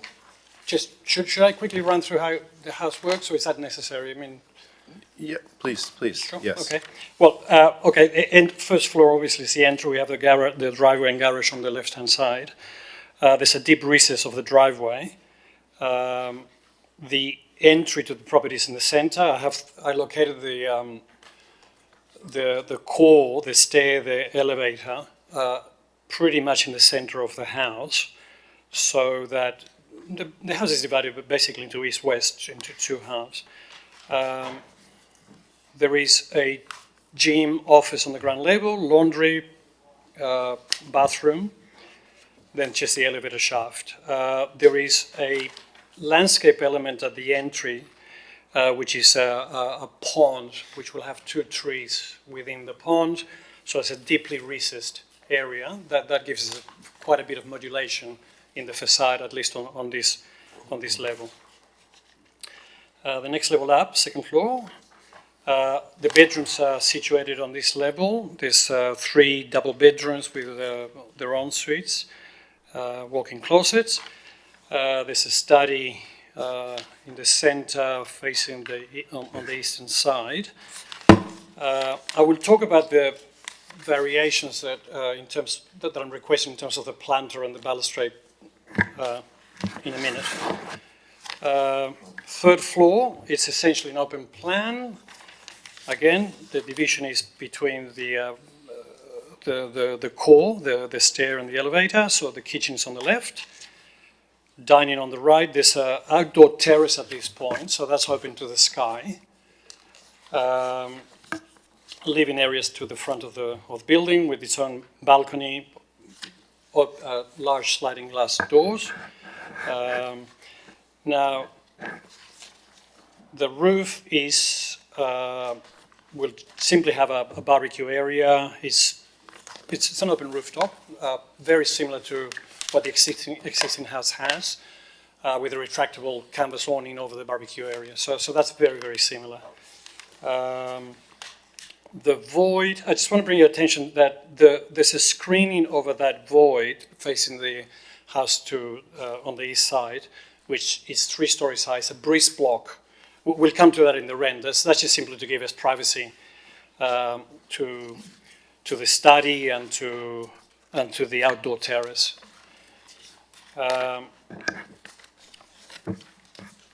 Now, maybe we might, if we can go to page 8, which is the variance in question.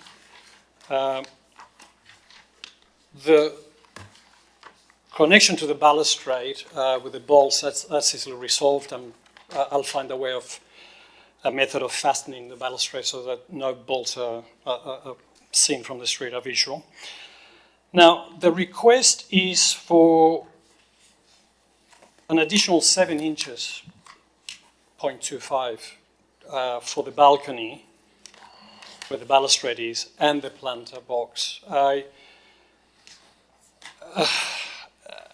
It's a very minor projection beyond what's required. Can I interject here? Because staff did not analyze that particular variance. We did not see that in the initial application request. I thought do that's see what's it in been the referenced plans. to. Which reference are you referring to? The projection variance. Staff has not analyzed that variance that's shown on page 8. I don't think that was in the original application. You should have been. It was. This is a full package that I submitted. We can't hear that today because that was not noticed. We noticed the 2 variances that we believed were in the application, which was the lot width and the lot Well, area. it's mentioned in your report. we did not have an evaluation of the projection, just the other two variances. Variances 1 and 2.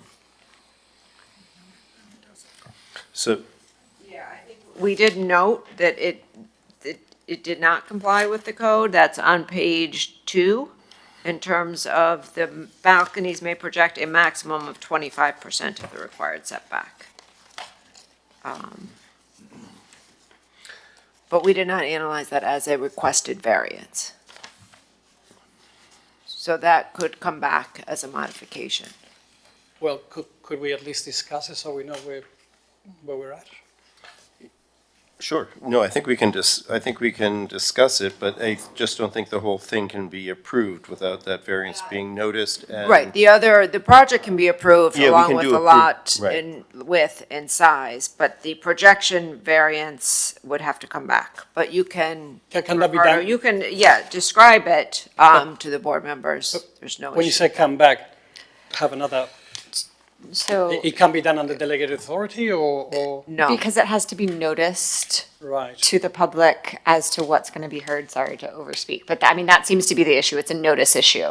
Well, Because it wasn't analyzed, it wasn't noticed to the neighbors, the 250 foot radius. I'm not, I appreciate that. I don't understand how that happened when I've asked for a variance, which is duly noted on page 8 and is also in my report. Okay, well, that's fine. We have to live with that. Is there a way that the variance, that that planter can be reduced? I mean, it could be Just reduced. Slightly, it seems like it's close to the, it's close to what's allowed, but it's just a little bit too big. Well, it's 7 inches is not a lot. I could reduce it, look, I'm just in saying to all get you fairness, through it can be. today, so it's not. But very- if you look at this section, it means that reducing the balcony on the Which, third level. which drawing are you on? Page 8, that's the section. is there Page a- 8. So the balcony of the living room on level 3, I don't have a dimension, I'm sorry, my mistake, but that is probably at best 4 feet in depth.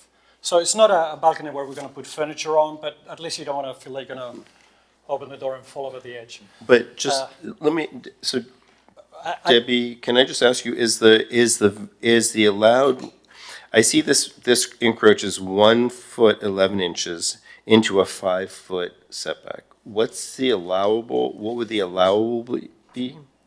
It's 25%. 25% of 5 feet. Of 5 feet, Which is okay. 1 So, feet, yes. 2.5 inches. So So- can you reduce that by the 7 inches you were By proposing? 7 inches, essentially 7.5 inches. Well, look, it can. I'm just trying to explain that the balcony is only 4 feet deep. 7 inches makes it. It's workable, but it's not really ideal. But I'm just saying, to get you no, through today, I appreciate. I just want rather to point out that the planter box then becomes almost useless. I can't really plant anything on what would be probably 3 inches or something. And I think it's important to have that horizontal Up to you. planting effect. But Totally up to you. There are things you can put in there, but. no, look, that's fine. I'm just curious to understand. I don't know. Yes, please, go ahead. So, I mean, obviously, you and your client can choose No, to that's do what fine. you like. We can do it. But what I was going to say, it would not preclude you from coming back and asking for it if it doesn't Correct, work correct. out. But I think Yeah. John's, our chair's suggestion is you could get an approval of the project altogether and not have to come back if you. That's fine. We will If you're do able that. to We can work do with that. that. But That's fine. it was just to give you another option, so you didn't leave here without a, No, that's fine. Let's do that. That's okay.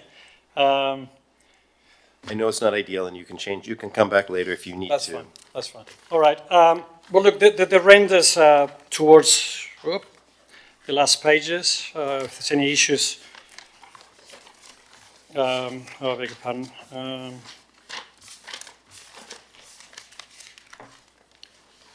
Page 25. There you can see all the 4 elevations.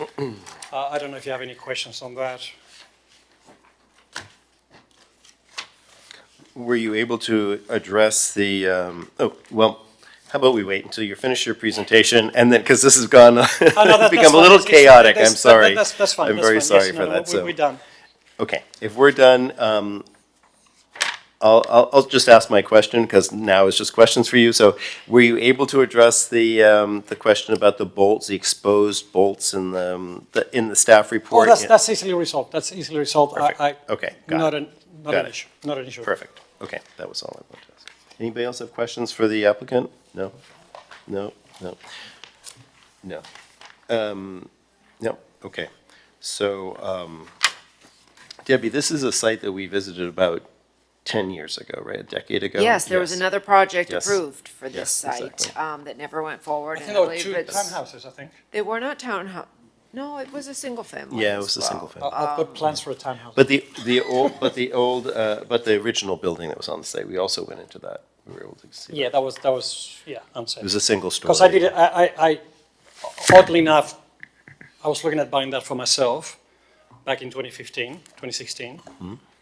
And the existing house, which was half demolished already, was a different Right. thing. It'd be fine. Anyway, we, my partners, we pulled that off that deal. But 2016, there was definitely a rather odd cottage. It had Yes. very little historic merit, as opposed to the one on Yes. either side, which Yes.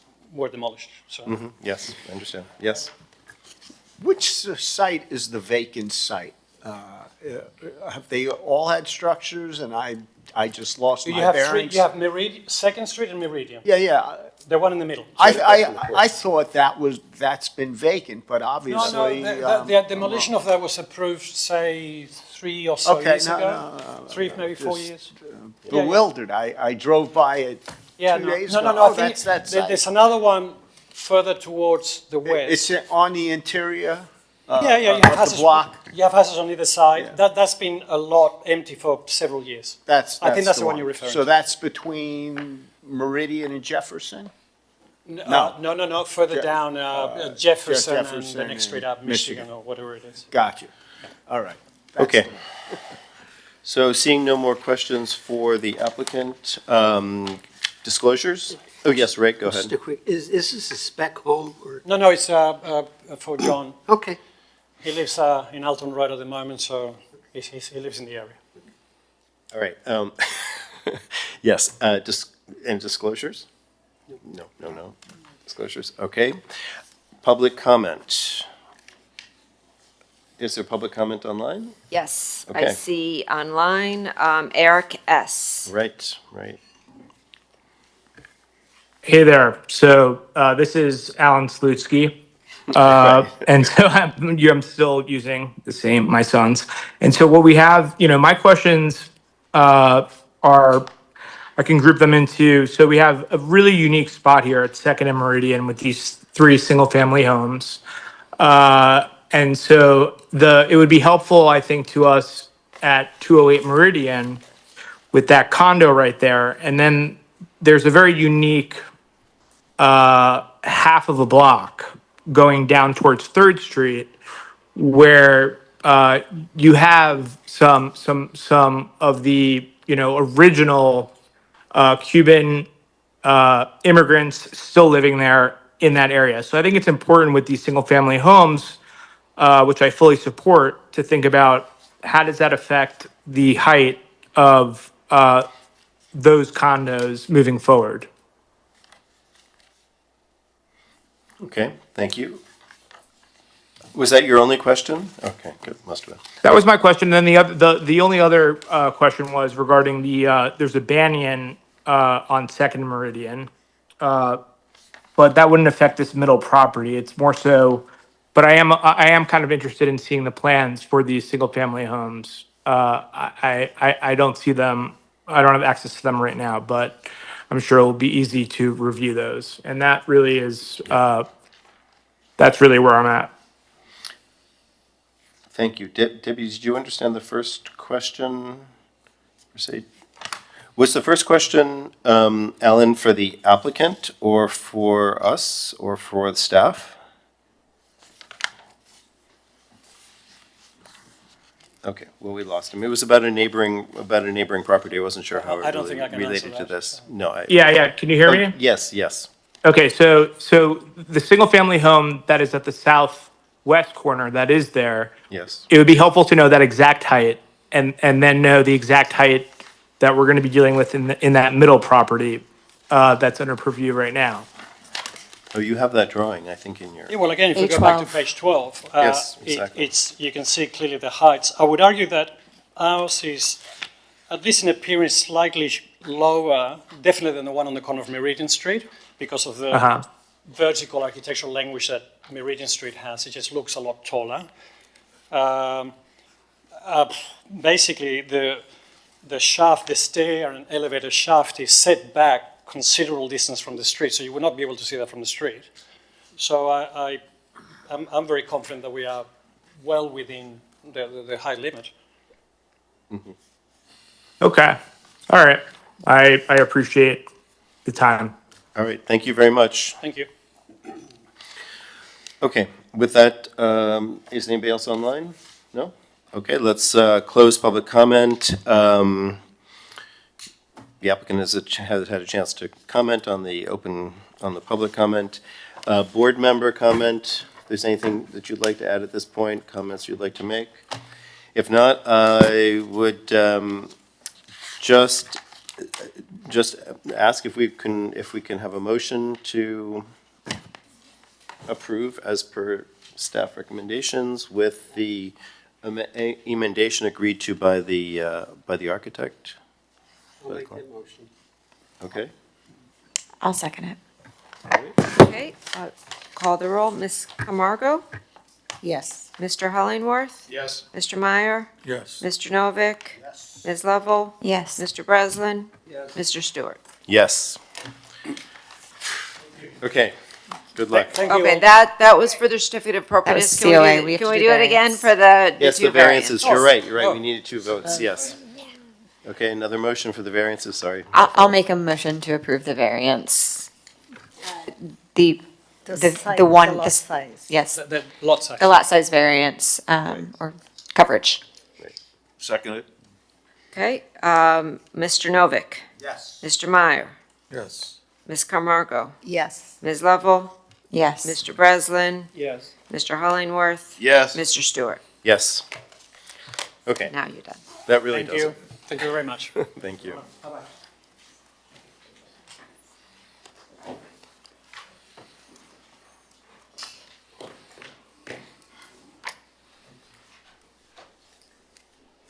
Hey, members of the board, we've concluded our regular agenda items. Now, I did place a discussion item that is regarding the color of our sidewalks, which is a very exciting topic that I've been talking about since at least 2010.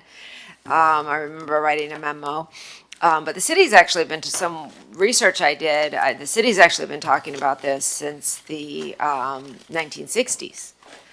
So we currently have kind of a combination. We have a lot of sidewalks that are the red with the iron oxide pigment throughout the city. And there's been a recent discussion at the city's land use, I think it's at land use, right? Was at land use, and now it's moving to the full commission, regarding moving forward, what should the city's policy be? So the mayor and commission will be talking about this and making policy decisions. And as part of that discussion, the commission has asked for input from both the Design Review Board and the city's Historic Preservation Board. A while ago, I think it was, again, we looked at this in 2010, and I think more recently, maybe in 2018 or 19, the policy was to continue with the red sidewalks in historic districts. And I believe outside of historic districts where there are existing red sidewalks, we're also currently continuing with those red sidewalks. Recently, there's been some discussion about the maintenance and the difficulty of maintaining and cleaning the red sidewalks. It's not just a maintenance issue, it's an actual installation issue, mixing concrete with a volatile colored pigment. can change, right, depending on the temperature, depending on humidity levels. Those color pigments can be somewhat volatile and change depending on humidity levels, etc. So there's not an entirely uniform look to our red sidewalks. We have certain areas where we've had special designed sidewalks be approved by this board and also the design review board, like in the Faena district, we had a special pattern approved. So it's not entirely consistent throughout the historic districts, but in general, I think the commission is looking for some input. More general, what does this board see as the future of sidewalk, either pattern or color within our historic districts? We have areas of the city that also have the natural concrete sidewalks. And so I think we just have an open discussion, and if the board has any recommendations you would like to make. I was just going to ask, what's the history of the red sidewalk? That's a great question. That is something I have also been researching since 2010, and just recently found some more evidence. So there's kind of an urban legend that it was Carl Fisher and that he wanted to roll out the red carpet for people. I have done, and Jake and I both have done extensive research. I have not been able to find one iota of evidence to support that at all. And that includes going through Carl Fisher's old writings. I mean, pages and pages of his old writings about how he was planning the city. There was a more specific comment, again, not verifiable, that no sources were attached, where one person was saying, well, it wasn't that he planned the city with the red sidewalks, it was at the Flamingo Hotel that he painted kind of the walkways red. And that made a little bit more sense to me. But again, found no evidence whatsoever that that was even done at the Flamingo Hotel, which is plausible, but could not find no evidence. We did recently find a Miami Herald article from 1970, early 1970s, that the city engineer and the city commission at the time were discussing it. And the city engineer had testified at the meeting that they more recently had determined they were going to use red sidewalks to reduce the glare. Apparently the red pigment helps, reduce the glare from the sun, which is why the city had changed to red sidewalks. Also at the same time, like in the 1950s and 60s, we found out that the city of Hollywood, it was Hollywood, right? Had all red sidewalks. So it was relatively common. It wasn't just Miami Beach that was doing this. And the only real verifiable evidence we found was someone stated on the record at the time it was done by the city to reduce glare. It's not as fun as saying it was Carl Fisher. Right? I don't want to burst anyone's bubble. And if anyone out there has a record, please send it to us, because we would love to have that Carl Fisher was somehow involved in that.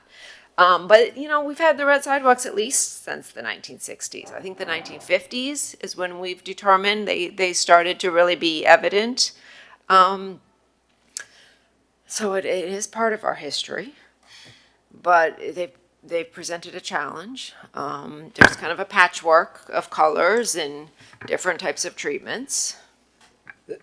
The problem is repair. Anytime you repair, it doesn't match anymore in color. And the same thing happens with the regular sidewalks, but it's not as evident. When you repair a gray sidewalk, or what do you want to call it, it never matches exactly, but it's not as noticeable when all of a sudden you're walking down, you see, like a patch on a red sidewalk, which I really call pink, but it's very evident. And I don't know how you can turn around and make it always look pristine. I mean, when a new project is done and it's all new sidewalks, it looks fabulous. And you could go back to that same site, 10 years from now, and you'd say, oh my God. So I just don't know what is the appropriate solution and what we can discuss regarding that. Go ahead, Randy. Randy, go ahead. Yeah, in addition to the maintenance, the problem is that the red sidewalks fade terribly. The old red sidewalks look really bad. You actually almost have to walk up to them to realize they're red. There's a section on Collins up where I live that they have, by Starbucks, that they had, the sidewalk was in terrible condition, and because they were doing the intersections, they put a new red sidewalk down. It looks spectacular when it's brand new. And then it goes downhill from then. That's what colored concrete does. We hardly ever use it in our profession because it deteriorates so badly. The problem now is if you go away from it, you're going to spend the next 25 years of really inconsistent sidewalks with gray or light gray and red. So the problem is it was started and it's going to be extremely difficult and a very long process to ever get rid of it. And there's no way to stabilize the color. Red's a very bad color in the sun. And the faded sidewalks are almost gray now because they've so faded. The problem is how fast can you constantly put new red sidewalks down, you know? Interestingly enough, like right now in Collins Park, you know, where we did Lincoln or Liberty Plaza, they did stripes of gray and red to then integrate to where it's all red, and on the other side where it's all gray. And maybe those are things that we'd have to look at, you know, in the future. Lindsay, go ahead. So, I mean, here's my question, though. I kind of, you know, what was just brought up. So, if they have, if they make a change now, I have to dig in front of my apartment. Do I have one square that's now gray and everything else is red? I mean, I think that's kind of the issue. So, either you say, all right, we're going to replace everything on this block, but then I mean, I don't know. I like the red sidewalks. I understand that there is difficulty maintaining them, and also, like, I mean, just red is a hard color to work with in any coloring, cooking, concrete, apparently. I mean, anything. But you know, I personally like them, and but also, I think I would like a lot less the patchwork effect that you would end up with as you tried to move away from it, because it's certainly not going to be all right. So we're going to make all of our sidewalks beige, you know, across the city today, because that would be an enormous expense that no one's going to undertake. Part of me says we are where we are, and we keep it, even though it's a little bit more difficult to maintain. And you know, it obviously contributes to the character of our little island. But those are my thoughts on it. Debbie, in your research, did you find any kind of innovations in porous sidewalk material that could be, like, there could be a functional reason to consider a different material? It just seems the color makes sense to stay the same if it's just the color that we're changing. But if there's a functionality, something. Currently, I think the item is just regarding the color. I know, you know, in certain areas of the city, especially when there's a capital project or streetscape improvement project, we'll use pavers for certain strategic points. Crosswalk often have a different design. Sometimes we have the black and white stripes, and sometimes we have the red pavers. Outside of City Hall, near the garage, we have kind of the red sidewalk, but it has the shell aggregate mixed in with it, so it's slightly different. But I think the current discussion is just a general discussion of, you know, how the city should be moving forward. I think Ms. Lovell said, you're absolutely correct. This is not a plan to dig up all the sidewalks and replace them all. Yeah. It's just, I think the commission is looking for some opinions from the land use boards on how to craft a policy that the Public Works Department would then start phasing in, that would start implementing over time. I think the idea of an aggregate, you know, like City Hall, that maybe there's an aggregate, maybe it's not a porous sidewalk, but an aggregate that supports either the longevity of the sidewalk or the porosity of the sidewalk, depending on how much aggregate's used, or its durability. That might be worth exploring. If it changes it could keep it red, but it would be maybe, it would clearly be, it's like we think about it in historic context. You have something that's compatible but clearly different. So that was a way to kind of think about maybe this new, that would be my thought. Yeah, and I think maybe like this aggregate, whichever it's selected could help attenuate the change in colors. So because let's say the aggregate is slightly white, so when the red fades away, it won't be so evident because there is the mix in white.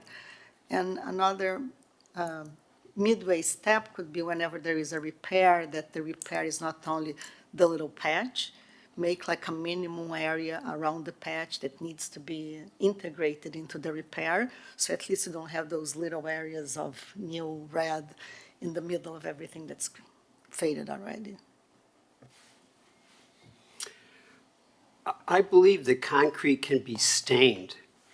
You know, like, there are some people that paint red sidewalks and then it'll peel, but I do believe there's probably a stain that you could put over the sidewalk to make it even and revive it because it settles into it. And that might be something to just maybe get Public Works to test out someplace. Let me just say, it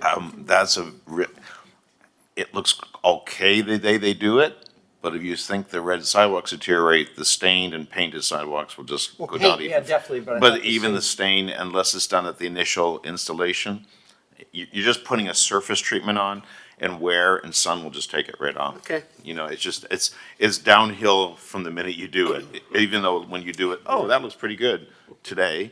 Well, Yeah, I mean, that's a good point. So the really bad chunks of red sidewalk that we see here, because there were two different techniques being used. At one point, we decided we wanted to continue with these red sidewalks, but we would pour them basically in just the natural concrete color and trowel the red in. So it's really more of a surface color. And those, like, you'll notice them now when you walk around, you'll see the ones that were troweled in because it's like peeling off almost, not peeling off, but it's faded to the point where you can see the gray concrete underneath. We've gone away from that now, and Public Works has been working with our contractors. We have our own formula. So again, it's not perfect because when you're mixing concrete, a lot of things can happen. But we have a formula that we use consistently throughout to try and create, a more uniform Miami Beach red, and it's an integral color. It's not something that's applied. I think we see a lot of property owners who aren't happy with the condition of the sidewalk in front of their business, and we do see people painting them red. Yep. Right off of Lincoln Road, you'll see some of that. And that doesn't look good either. Even if someone's continuously out there painting it, it's clearly, not consistent with the other sidewalks. So it's a challenge. I mean, I think most municipalities deal with this to a certain extent. So I think the commission would like some indication if you want to see the red color continued, if you're okay with maybe looking at alternates. I heard some interesting ideas about maybe mixing aggregate in so it doesn't look so dramatic when the color does start to fade or when patches are made. I don't know what that means, mixing in aggregate. Yeah. Is it shells gonna or be stones red, or- is it You gonna can be do it, multicolored? and it'll like terrazzo flooring. You have and you can pick a very strong color of red. Primary Yeah. The color problem with stone. that is every time it's installed, the aggregate composition gets changed. So you get if you did it all at once, it could look fantastic and Yeah. it would survive the color much, much better than simply integrated concrete. But my fear is when you have Public Works doing some, private developers doing some, and you're giving them this mix, you're gonna get a lot of variation. Yeah. It's impossible to do an aggregate sidewalk constantly consistent all the time. You'll get little pieces, and you'll get someone that throws a lot of aggregate into it. Yeah. Much easier to control integrated concrete because you can give them the color code, and they do that. It's right through the concrete. They're pretty consistent. What I've seen, they look pretty consistent, the new sidewalks, which is surprising. I think one of the things you mentioned, we should definitely continue the red sidewalks in the historic districts. And then outside the historic districts, we can say we're not going to use red sidewalks anymore. Right, I agree. I think, one of the things you mentioned, we should definitely continue the red sidewalks in the historic districts. And then outside the historic districts, we can say we're not going to use red sidewalks anymore. Right, I agree. defines your I district, live real easy. outside the historic district. I'd still like to see it continued with a red sign. No. So I didn't hear you. What did you say? I live outside the historic. He said he lives outside the historic district and wants to keep them. I live inside the historic district, so I mean, personally, I'd like to keep them. I do too. But I could be wrong, because doesn't Miami actually have some red sidewalks too? Am I making that up? They could, I don't have information on that. Coral Gables, I know, has pink, Yeah. which may be what you're thinking. Pink and Miami Buff. Beach. Coral. Like a beige pink. They're coral. Coral. Coral Gables. Nick, you really, I hope you don't live in Coral Gables.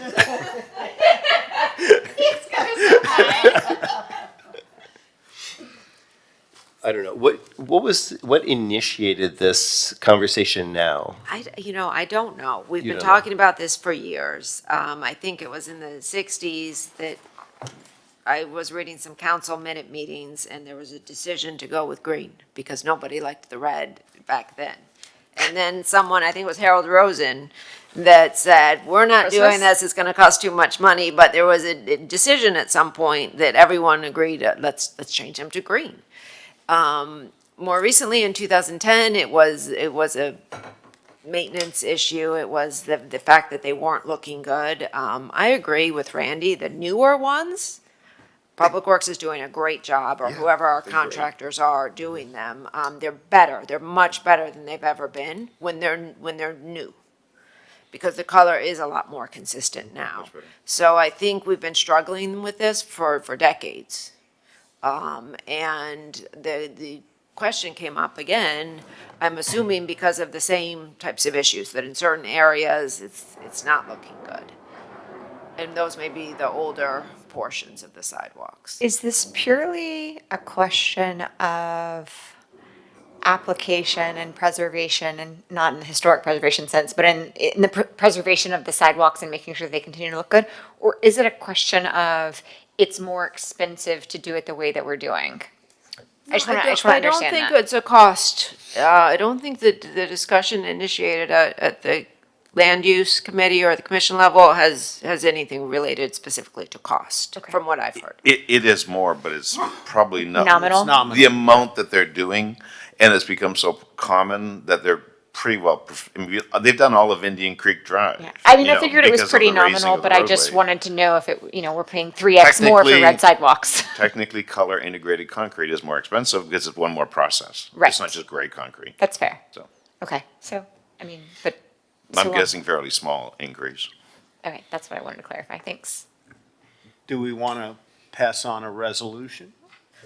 Yeah, some type of Retain motion or recommendation would be helpful, yes. I mean, We can, Sure, absolutely. We Come- can come use on our up help. and help We us can get out on here. this item. come on down. Okay. We give tours, several hundred people every day. And our tour guides pretty much say, well, it's urban legend, folklore, it might be true, it might not be true. People are more fascinated with the red sidewalks than the buildings sometimes. They love it. Even the kids, they go, oh, I'm walking, down a red sidewalk. And it's a nice way to distinguish. I think a compromise like the historic district is fine, but it's, I see the colors vary and whatever, but I tell you, people love those red sidewalks. They really do. They'll like it better than anything we do. And I will say to that, on the people that have commented on it, at least that I've heard, they're not walking down saying, oh, that one looks faded. They're just like, wow, you've red sidewalks. They're not looking at it in with that like critical of an eye. They're just saying, oh, look at these cool red sidewalks. For that reason, I would make a motion that we're in favor of I am in favor of keeping them, and I would make the motion that the board is in favor of keeping them unless that is not the consensus of the board. I second it. Yeah, I would say. Support? All those supporting that? Anyone opposed? Okay, very good. Miami I will Beach red transmit that. lives. What do they expect from the historic preservation board? And by the way, it's scheduled to come back, I checked, to the land use committee in 2 months. So Deborah? I'm sorry, I didn't hear that. The discussion is pending is still pending in the land use committee. Oh. And it's supposed to come back in 2 months. Deborah and Jake, I suppose this is the end of the road, at least for the time. For being. now. It's not goodbye, right? I'm Well- still working for the city and I'm still, a staff member in the planning department that's more than happy to assist this board with any of your needs or members of the public for that matter. She answers her phone. But I will be starting in October. Michael Belush will be sitting here on the dais with you, presenting staff recommendations. And I will be sitting with the planning board, Both you and Jake. both of us. And who's yeah. Michael's sidekick? Giselle Deschamps. All right, Yeah. wish you the best in your Nowhere to next find. I'm role. still and, here. yeah. I don't. Before you go, can I ask a question about Yes. the east demolition line? Or maybe I'm not, the project that we're not supposed to discuss demolition, only the replacement. Can we just talk a little bit about that, why it came up? I mean, I kind of understand why it came about, but if there is anything anybody can do about it?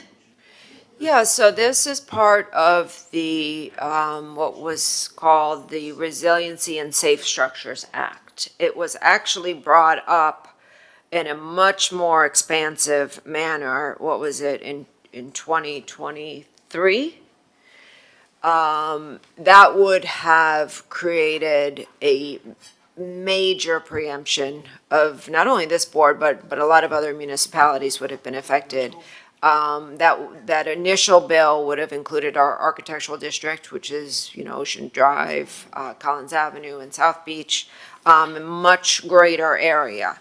That was, the city hires lobbyists. We also had Commissioner Alex Fernandez, who was in Tallahassee, often lobbying against that bill. That bill actually died. That was never heard by the House. So the following year, the bill was reintroduced in a more limited way. Again, significantly impacting primarily the city of Miami Beach. A lot of other communities were carved out of the applicability. Again, we lobbied, MDPL was also excellent in their support for us. Commissioner Fernandez was again in Tallahassee quite often. I believe Commissioner Rosen Gonzalez also made a significant effort along with our paid lobbyists. That bill did pass. So basically, it was limited to, again, properties seaward of the coastal construction control line and properties that did not comply with the FEMA regulations. The amazing thing that we fought very hard to get in that bill is it excludes any National Register district that was listed on the National Register of Historic Places prior to 2000, which our architectural district was 1979. I didn't realize that bill was this, because I remember when the whole commission went on in Tallahassee. Yeah. And it was approved. I didn't realize that was the direct implication on what we do here. for Yeah, and those the specific- concerning part is that we're, a home rule state. And then I think the city has done a great job in managing our own design review and historic preservation regulations. So it's upsetting. Staff is not going to not follow the state laws. I mean, that is something that we advise all boards to do, and staff certainly complies with them. But it's, it's a kind of a disturbing trend that we're seeing. Hopefully, next session, we won't have any attacks coming at us. But it did seem that this particular bill was directly targeted at the city of Miami Beach. So where is the line that divides what comes to us and not? Like it's Collins? North Like a of- northeast, what, It would be, north, it's south? north of 23rd Street. So the architectural district northern boundary is 23rd Street. So it would be all the properties on the ocean side So the coastal construction control line does not extend past the eastern properties of Collins Avenue. So it's the eastern properties along Collins Avenue from 23rd Street to basically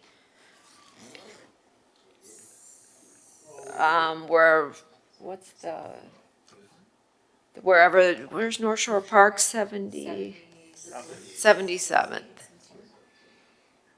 Yeah. But to be, What happened, Lament Properties could have come back and said, no, we've changed our mind, we're gonna tear down the first side. And there would have been nothing that any of us could have done. So we should be very thankful that they kept going. Yeah, and I will say, the city is looking at more and more, incentives to incentivize retention and restoration of contributing buildings throughout the city, but particularly in those areas that do not have demolition protections anymore. But we had an ordinance adopted recently that was a result of the ad hoc committee's work, which creates incentives, which creates more administrative review, an easier path for people to have certain renovation type projects approved, a streamlined process for a lot of people. So, I mean, the city continues to look at incentivizing historic preservation, not trying to penalize people for owning historic properties. What's the status of the Albert Annis building, the Traymore on 24th? Is that? So this is something I update one of your fellow board members on quite often. I've been meeting with they're in for permitting. I've been meeting with their team on a relatively regular basis. But their plan is to keep moving forward with the renovations. They have existing building permits. They're looking at submitting revisions to those permits, but there's no desire to demolish anything on the site. The site is at its allowable FAR. So whether or not that's helpful to people, it probably is. Why demolish a building if you cannot build any more square feet than you already have? But they've invested a significant amount of money into the project, and they have active building permits and are moving forward. From my conversations with them. It's good to hear. That's a very important building. And I know it's come before us, I think twice in the last year or so, the building south of the south of the parking lot with the porte cochere that they were replacing. That's a Seagull? Yes. Where the Bulgari Hotel is going. Right, that is within the architectural district. So that continues to have the demolition I'm sorry, that's south of 23rd. I was thinking it was north of it. Never mind. They are moving forward. You're going to be seeing them again, unfortunately, soon. They're moving forward. And they've just been running into some real challenges during construction.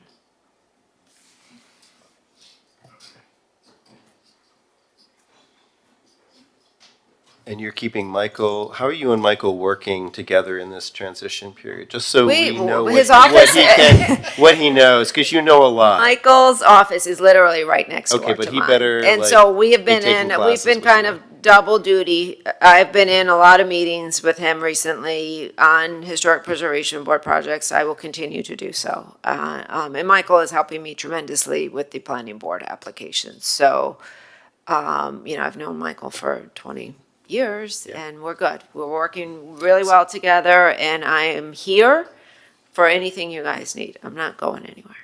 Great. Okay. Well, thank you for. Phone number stays the same, everything stays the All right, same, all right, office all right. location.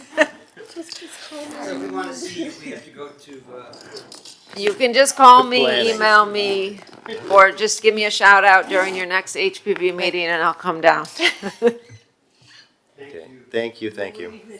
And have a great trip. Thank you, guys. Meeting adjourned? Yes, meeting adjourned. see ya. Bye, Ray.